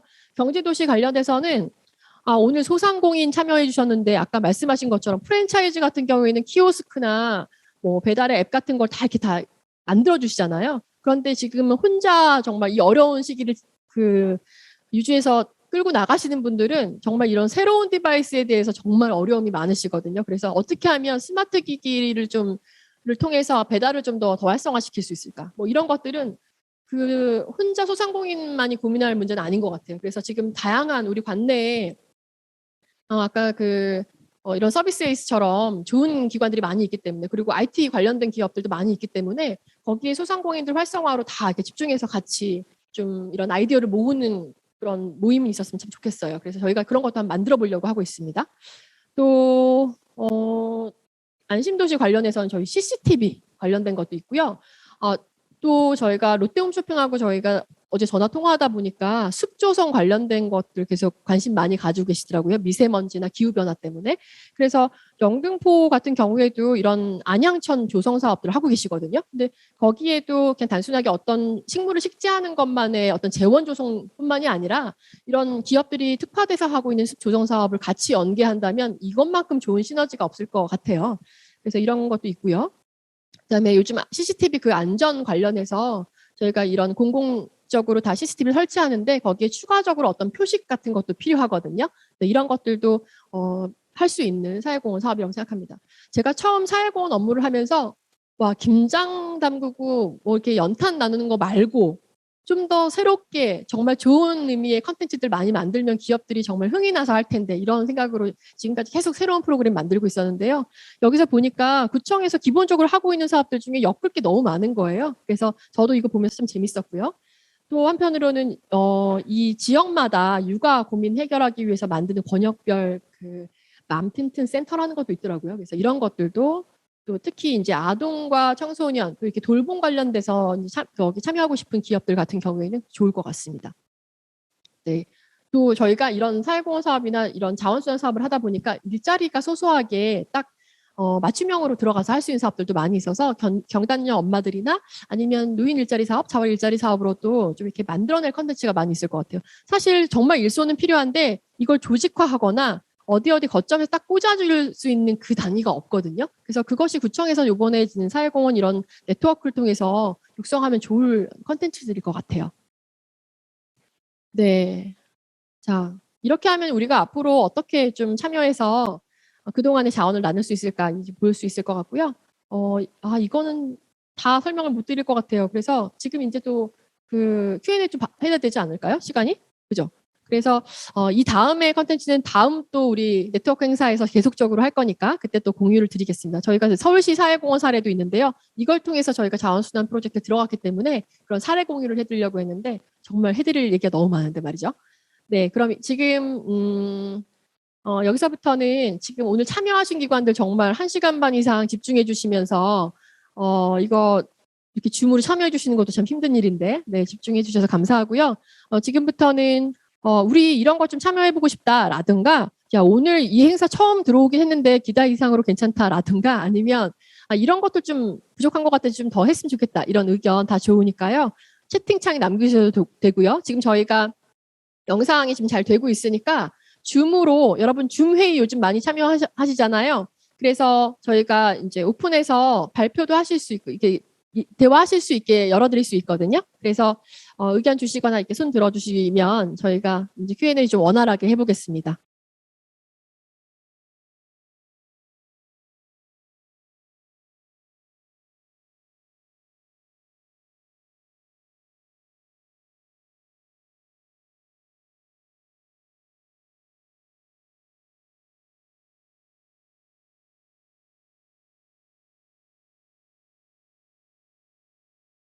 네, 다시 저희는 토론 모임으로 배열이 돼 있네요. 사실은 이게 딱딱한 토론을 할 건 전혀 아니고요. 여러분들 오늘 참여하시면서 좀 어땠는지 먼저 한번 그냥 편하게 사실 그 오늘 행사 전에는 우리 이렇게 만난 적 없었잖아요. 그죠? 네. 네. 네, 그래서 오늘 좀 들으시면서 사실 이렇게 집중적으로 다른 기관들은 또 이렇게 하고 있고 또 공공기관만의 또 꽂히는 부분이 있거든요. 그래서 이제 그런 부분도 같이 이제 학습이 되고 또 다른 재단 차원에서 또 기업 차원에서 또 이런 활동들 하시면서 사실 오늘 보통 이런 포럼 기획 같은 거는 워크숍을 하게 되면 성공 사례 발표하는 그런 걸로 하게 되면 다른 재원이 많지 않거나 아니면 이런 거 미처 하지 못하는 재원 규모가 작아서 그런 기업 같은 경우에는 야, 저 기업은 대기업이고 인프라가 많으니까 이런 사업을 하지라고 말씀하시거든요. 근데 그걸 지금 하려는 건 아니고 처음에 이제 포스코 건설도 어떤 아이템을 찾기 위해서 참 고군분투하고 또 이렇게 하나씩 열리는 정보들이 열리는 그리고 또 다른 자원들이 열리는 이런 과정들 또 이런 재단에서도 마찬가지고요. 그래서 이제 기존에 하고 있는 것들의 노하우를 같이 공유하는 그리고 이건 우리만의 사업이 아니라 지역사회 안에서 같이 좀 뭔가 더 힘이 믹스돼야 되겠다. 이제 어떻게 보면 한 기업이 다 감당할 수 없으니까요. 그래서 한번 그냥 여러분들 그 얘기 주시기 전에 네, 한 번씩 그냥 오늘 참여하시면서 어떠셨는지 이 순으로 한번 해볼까요? 네. 네, 오늘 사실 뭐 외부에서 뭐 이런 많은 포럼 같은 거, 뭐 그리고 토론회 같은 거를 많이 하는데 직접 좀 참여하게 돼서 또 참여하게 되니까 좀 더 이제 집중이 되고 또 많은 사례들을 접할 수 있는 것 같아서 좋았고요. 특히 이렇게 뭐 사실 보통은 뭐 기업들이나 뭐 이런 뭐 주요 단체들이 주가 돼서 하는 활동들이 많은데 이렇게 구에서 또 하는 활동은 이제 구가 또 이제 중심에서 하는 활동은 또 처음인 것 같아요. 그래서 이렇게 국가에서 주도적으로 뭐 이런 사업들을 하는 거에 대해서 좋게 생각을 하고 무엇보다 기존의 사회공헌 활동을 넘어서 이제 기업들이 가지고 있는 그런 역량들을 활용을 해서 이제 최소한의 재원으로 이제 최대한의 효과를 내는 그런 방식으로 지금 전환된다는 점에서 정말 뭔가 의의가 있는 것 같았습니다. 네. 네, 오늘 말씀을 나누는 걸 이제 들으면서 이제는 뭐 혼자 다 한다라는 그런 개념은 좀 이제 버려야 되겠구나 라는 그런 생각도 좀 하게 됐고요. 특히 이제 지자체에서도 해결해야 될 과제들이 좀 많이 있고 또 그것을 어떻게 효과적으로 아니면 전문가 집단이라든가 지역사회가 함께 해결하고자 하는 그런 의지들이 참 많이 있구나라는 것들을 좀 보게 되었고요. 그만큼 기업이 또 사회적인 책임이라든가 함께할 영역이 더 많이 늘어나는 그런 부분인 것 같아서 그러한 생각들을 좀 하게 되는 좀 좋은 시간이었던 것 같습니다. 예, 반갑습니다. 예, 오늘 참여해 주신 분들 중에 아는 분이 한 분도 없었으면 하는 바람이 있었는데 우리 직원이 한 명 참석해 있네요. 예, 먼저 오늘 이렇게 뜻깊은 행사에 참여하게 돼서 기쁘게 생각하고요. 먼저 포스코 건설 최경정 과장님과 이랜드 재단 김우 국장님 사례 발표해 주셨는데 먼저 그 CSR 활동에 대해서 먼저 앞서서 활동해 주시고 좋은 사례 많이 또 배우고 가는 자리가 됐습니다. 사실 저희 기관이 뭐 정부 예산 비수반 기관이지만 투자를 목적으로 하고 있지만 어떤 공공 가치를 확산을 하기 위해서 ESG 경영을 도입을 했고요. 막상 ESG 경영을 도입을 해놓고 나니까 그 환경 문제부터 이제 관심을 갖기 시작했는데 그다음에 이제 우리가 뭘 해야 될지에 대해서 좀 난감했습니다. 일단 문제는 나와 있는데 예를 들어서 종이팩 자원을 수거하는데 그러면 그 수거한 이후에 우리가 어떻게 이거를 활용해야 될까 이제 그런 고민들을 많이 하게 됐는데요. 우리 그때 교육의 CSR 이펙트 대표님의 사회공헌 네트워크라든가 이런 기관을 통해서 여러 기관들이 갖고 있는 자원에 대해서 조금 관심을 갖기 시작했고 우리가 갖고 있는 자원과 우리가 갖고 있지 않은 자원들 필요한 자원들이 곳곳에 있는 것을 알았어요. 그래서 앞으로는 우리 기관이 하고자 하는 일보다는 주위에서 많은 기관들이 하고 있는 일에 대해서 좀 더 많은 관심을 가지고 그 활동들과 우리 기관이 활동을 어떻게 연계시킬까 하는 부분에 대해서 좀 더 고민을 많이 해 나가는 시간을 갖도록 하겠습니다. 예, 오늘 발표가 좀 부족했는데요. 예, 앞서 말씀드렸지만 워크숍 끝난 다음에 좋아요, 구독 꼭 눌러주시기 바랍니다. 예, 감사합니다. 네, 저희 그 좋아요, 구독 담당이 이유일 처장님이십니다. 제가 질문을 드리고 싶은 기관이 있어요. 그 저랑 어제 통화도 하셨는데 영등포 소상공인 연합회 지금 혹시 대화해 주실 수 있나요? 음성 풀어서. 네, 소상공인들이 지금 요즘 참 많은 고통 겪고 계신데 기업들도 여기에서 뭐 이렇게 먼저 선결제를 한다거나 아니면 이런 지원들 하는 경우가 많이 있거든요. 근데 실질적인 도움이 지속적인 도움이 되지 못할 수가 있어서 실제로 우리 지금 관내에서 어떤 그런 지금 참여하고 계신 세탁소랄지 식당이랄지 카페들 이렇게 있으신데 네, 조금 의견 주실 수 있을까요?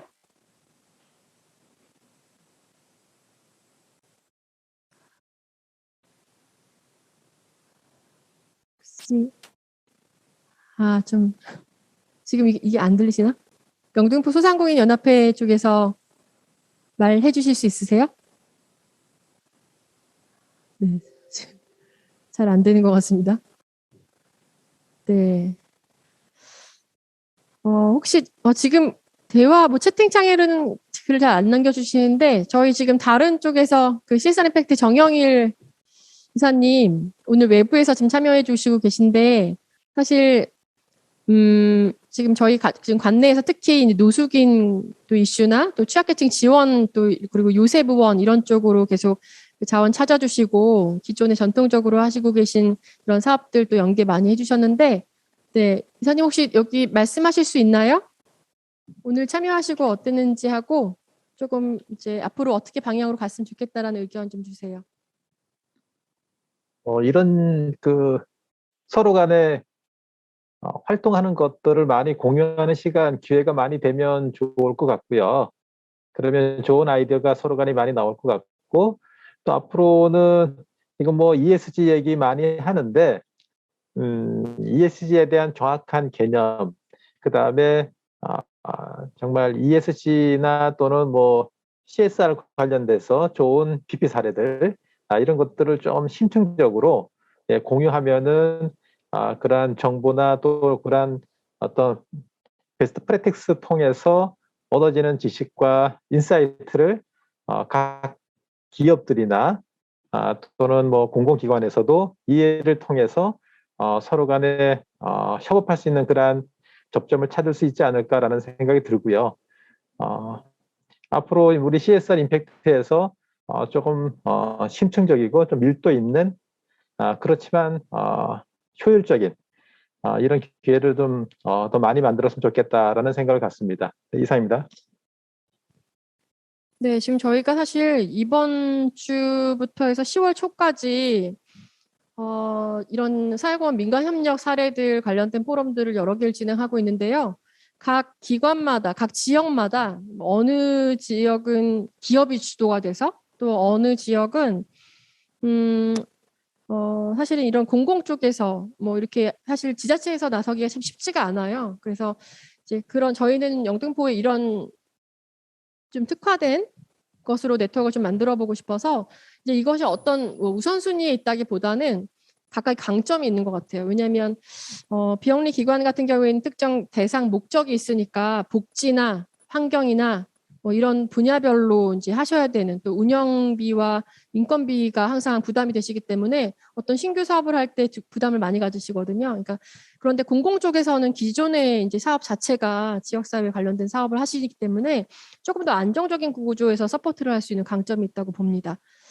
네, 제가 사실은 그 학교에서 강의할 때도 질문을 너무 많이 시켜가지고 조금 부담스럽게 하는 것 같은데요. 혹시 서비스 에이스 쪽에서도 저희 사실 구청 쪽으로 많이 이제 이런 협력 제안들 많이 주셔가지고요. 대화하실 수 있을까요? 지금 치매 노인 대상으로나 어린이집 관련해서 아이들 그 스마트폰 중독 예방 관련된 것도 또 이렇게 지원해주고 계시거든요. 혹시 대화하실 수 있을까요? 네, 안녕하세요. 서비스에이스 최현수 매니저고요. 저희가 지금 말씀하시는 학교나 어린이집 통해서 하는 거는 지금 저희 이호진 매니저님께서 담당을 하고 계셔가지고 이호진 매니저님께서 좀 더 자세하게 말씀해 주실 수 있도록 하겠습니다. 네, 안녕하세요. SK텔레콤 서비스에이스 이호진 매니저고요. 말씀 주신 내용으로 해서 지금 올해 영등포 관내 어린이집 대상으로 그 스마트폰 과의존 예방 교육을 지금 시행을 하고 있고요. 5월부터 지금까지 현재까지 한 80여 개소 정도 시행을 했고 한 약 2,000명 원생 대상으로 지금 교육을 시행하고 있어요. 그래서 한 10월까지 계속 진행을 할 예정이고 교육 반응들이 굉장히 좋아서 내년에도 지속적으로 좀 시행을 하고자 지금 하고 있는 부분이고 만약에 영등포 관내 어린이집 쪽에서 지속적인 좀 요청을 주신다라면 그 교육은 어쨌든 계속 진행을 저희 쪽에서도 충분히 할 수 있도록 그렇게 준비를 좀 하려고 좀 하고 있습니다. 그리고 저희 쪽에서 그 소상공인 응원 프로젝트라고 해서 현재 지금 SK텔레콤 상품이 V 컬러링이 있는데 그 영상을 그 소상공인 대상으로 해서 영상 제작을 해서 상대방이 전화를 걸었을 때 상대방이 그 가게 홍보나 뭐 그 사업체 홍보 영상이 보이게끔 그렇게 무료로 제작을 해드리는 그런 프로젝트로 올해 진행을 좀 했었고, 현재 한 160여 개 정도를 제작을 했어요. 160여 개 정도 제작을 했고, 뭐 물레동 창작촌이라든가 뭐 그런 쪽에도 제작을 좀 한 건이 좀 사례들이 있어서, 그런 부분도 추후에 요청을 해주신다라면 그런 부분도 이제 추후에 다른 형태의 뭐 저희 쪽에서 좀 지원을 할 수 있는 그런 형태가 있다라면 그런 부분에 대해서도 저희는 지속적으로 좀 할 수 있을 거는 같고, 뭐 추가적으로 다른 뭐 교육 부분이나 그런 부분이 필요하시다면 뭐 스마트 기기 활용법이라든가 뭐 IT 활용법이라든가 그런 부분이 뭐 필요하시다라면 저희 쪽으로 요청해 주시면 언제든지 저희 쪽으로는 검토를 충분히 할 수 있을 것 같습니다. 네, 이상입니다. 네, 감사합니다. 사실 이게 저희가 미리 뭐 질문을 언제 드릴 테니 어떻게 답변해 주세요 이런 게 전혀 아니거든요. 즉석에서 하시니까 얼마나 지금 괴로우시겠어요. 그런데 이렇게 자연스럽게 자원 연계가 될 수 있다는 거죠. 그리고 사실은 그냥 일방적으로 공급자 방식으로 찾으면 사실 이 수요를 아무리 대기업이어도 홍보를 다 할 수 없거든요. 근데 이런 형태의 것으로 어떤 키워드들을 연결시켜 보는 것도 좋은 사례고요. 저희가 서울 사회공헌 네트워크 때 이런 또 좋은 사례가 있었는데, 시립은평병원이라는 곳에서 그 노숙인 시설이나 아니면 요즘 코로나 때문에 더 많은 이렇게 자폐나 우울 있는 분들이 긴급하게 치료를 받으셔야 되는 상황이 있었거든요. 근데 그럴 때 이분들이 치료받는 것은 서울시에서 예산을 받지만 이분들이 치료받는 과정에서 뭐 간식이 필요하거나 아니면 소소하게 이제 옷이 필요하잖아요. 근데 이분들은 연고자가 없다 보니까 간병인을 쓸 수가 없는 거예요. 그래서 기본적으로 이런 속옷이든 아니면 뭐 양말이든 이런 것이 없다고 은평병원에서 이제 연락을 주셨는데, 이것만을 위해서 또 기업이 재원을 발굴할 수는 없잖아요. 그런데 그때 마침 저희 네트워크에 들어와셨던 현대 엔지니어링에서 그동안에 이제 우리가 이런 재난재해가 되게 많았기 때문에 그 재해구협회 쪽으로 많은 자원들을 보냈었고, 또 예를 들어 구딜스토어나 아니면 아름다운 가게하고도 좀 협력하고 있다고 얘기를 주셔가지고 거기서 다시 한국재해구협회로 연락을 주셨고요. 재해구협회에서 사실은 이런 후원 물품을 받으시지만 다 소지는 못하시거든요. 그래서 정말 몇 톤 트럭 분량으로 긴급하게 속옷하고 양말 지원해 주셔가지고 그 담당했던 은평병원에서 정말 감사하다고 여러 번 연락을 주셨었어요. 그래서 이렇게 우리가 가지고 있는 자원은 기업만의 자원이 아닙니다. 우리가 또 연결되어 있는 다양한 파트너십이 있잖아요. 그래서 우리가 그동안 활동했던 아까 뭐 포스코 건설 같은 경우에도 굉장히 다자간의 협력을 하셨기 때문에 그런 자원들, 이런 것들이 사실 다 사회적 자본입니다. 그래서 여러분들이 직접 우리 회사는 아직 재원이 많지가 않은데 라고 하셔도 우리의 인프라에 뭐가 있는지, 우리 직원들은 또 어떤 재능이 있는지, 또 한편으로는 우리가 향후 이런 파트너들은 또 다시 이 풀에 연결할 수 있겠다라는 생각이 들고요. 제가 또 의미 있게 생각했던 거는 우리 소상공인 쪽에서 여의도 떡집에서 들어오신 게 저는 되게 관심이 있었어요. 그래서 사실 그 대표님이 어제 전화 주셔가지고 이제 영등포에 좀 어떤 것들이 필요하잖아 이렇게 얘기를 주시더라고요. 그래서 이게 딱 어떤 기업들 뭐 몇백 대 리스트에 있는 기업들만 들어오는 것이 아니라 실제 우리 영등포를 구성하고 있는 구성원들이 다 들어와서 참여를 하면 좋겠다는 생각이 듭니다. 우리 4시까지 하기로 했는데 벌써 4시 다 된 것 같아요. 그래서 제가 시간 관리 사원에서 일단은 오늘의 그 워크샵은 지금 손 들어주시는데요. 영등포 소상공인 연합회에서 네 지금 발표해 주시길 같습니다. 연결해 주세요. 아이고, 오늘 외부에 나와 있는 터라서 이제 원활하지 않았는데요. 지금 아마 소상공인들이 지금 현재는 이제 약자의 그룹에 들어가 있습니다. 아마 그 약자의 그룹에서 도움이 필요한 부분이 아마 이 소상공인들의 특징 중에 하나가 모여 있지를 않기 때문에 흩어져서 그 사회공헌이나 이런 부분을 참여하는 부분이나 아니면 의식 개선, 계몽 이런 부분이 굉장히 어렵습니다. 그래서 강제적으로 한쪽으로 교육이나 그 소상공인 지원 사업과 관련된 내용으로 많이 접근을 하는데 거기에는 이제 실제로 필요한 부분보다는 이제 시책에 의해서 설계되어진 내용이 많이 반영되다 보니까 아마 정작 필요하지 않은 내용들도 같이 넘어오는 경우가 많습니다. 아마 그런 부분들 때문에 아마 소상공인들이 아마 동네에서 그 결제부터 아니면 스마트 환경 그리고 아마 같이 뭐 웹이나 이런 그 배달 웹 관련된 스마트 기술들이 너무나 많이 들어오다 보니 소득과 연결시키는 게 굉장히 어렵습니다. 아마 예를 들어서 프랜차이즈 쪽에서는 아마 가맹본부에서부터 그런 교육이나 시스템을 많이 알려주고 들어오는데 소상공인 개별로는 그게 굉장히 힘듭니다. 그런 부분에 대한 대응으로 아마 구로구청 앞에 중소희망나눔재단이라고 하는 네이버사가 이제 CSR 형태로 해서 구축되어 있는 부분들이 굉장히 부러움을 많이 가지고 있습니다. 저희도 영등포 관내에서 다양한 이제 업종 전환이나 아니면 도시재생으로 한 굉장히 많은 그 거점 스팟들이 많이 발생되고 있는데 아마 그런 그 중요한 거점 중에 몇 곳을 소상공인이나 아니면 스마트 격차가 심한 부분을 해소할 수 있는 아마 시설이나 특히 아마 교육과 관련된 내용에서 아마 접근을 했으면 좋겠다는 생각을 가지고 저는 아마 사회공헌 네트워크 활동을 그런 방향으로 좀 설계하고 있는 중입니다. 감사합니다. 네, 아까 말씀하신 것처럼 사실은 그 뭐 배달 앱에서 625나 뭐 배달의 민족에서 이렇게 그 프랜차이즈 교육을 많이 시켜주시긴 하지만 실제로 이게 상위 랭크에 들어가지 못하면 실제로 그게 그렇죠. 있어도 사용하지 못하는 경우 정말 많습니다. 그래서 이런 것들은 기업의 인프라 안에서 뭐 CS 교육이나 이런 거 아니면 또 요즘 대학에서는 이런 IT 서포터즈들도 학생들 많이 있거든요. 그래서 그런 활동들 같이 연계해 보면 좋을 것 같고요. 저희가 오늘 이런 작은 지점들 서로 이렇게 관심 있는 지점들이 있었는데 그런 것들을 조금 더 구체화시키고 또 연결해 보는 시간들 가질 거고요. 오늘도 이제 다음 우리 모임 있을 때는 우리 회사도 좀 발표를 하시고 싶다 뭐 이런 분들도 꽤 있으셨어요. 그래서 추가로 후속으로 그런 과정들 만들 거고요. 필요하다면 저희가 이것이 조금 더 좀 수월하게 들어올 수 있는 또 모임을 또 만들도록 하겠습니다. 올해 안에는 우리가 대면으로 만나는 시기가 있을 거로 믿어봅니다. 네, 여기까지 오늘 긴 시간 2021년 영등포구에서의 CSR 네트워크를 처음 이제 시작해 보고요. 오늘 워크숍을 마치도록 하겠습니다. 네, 감사합니다.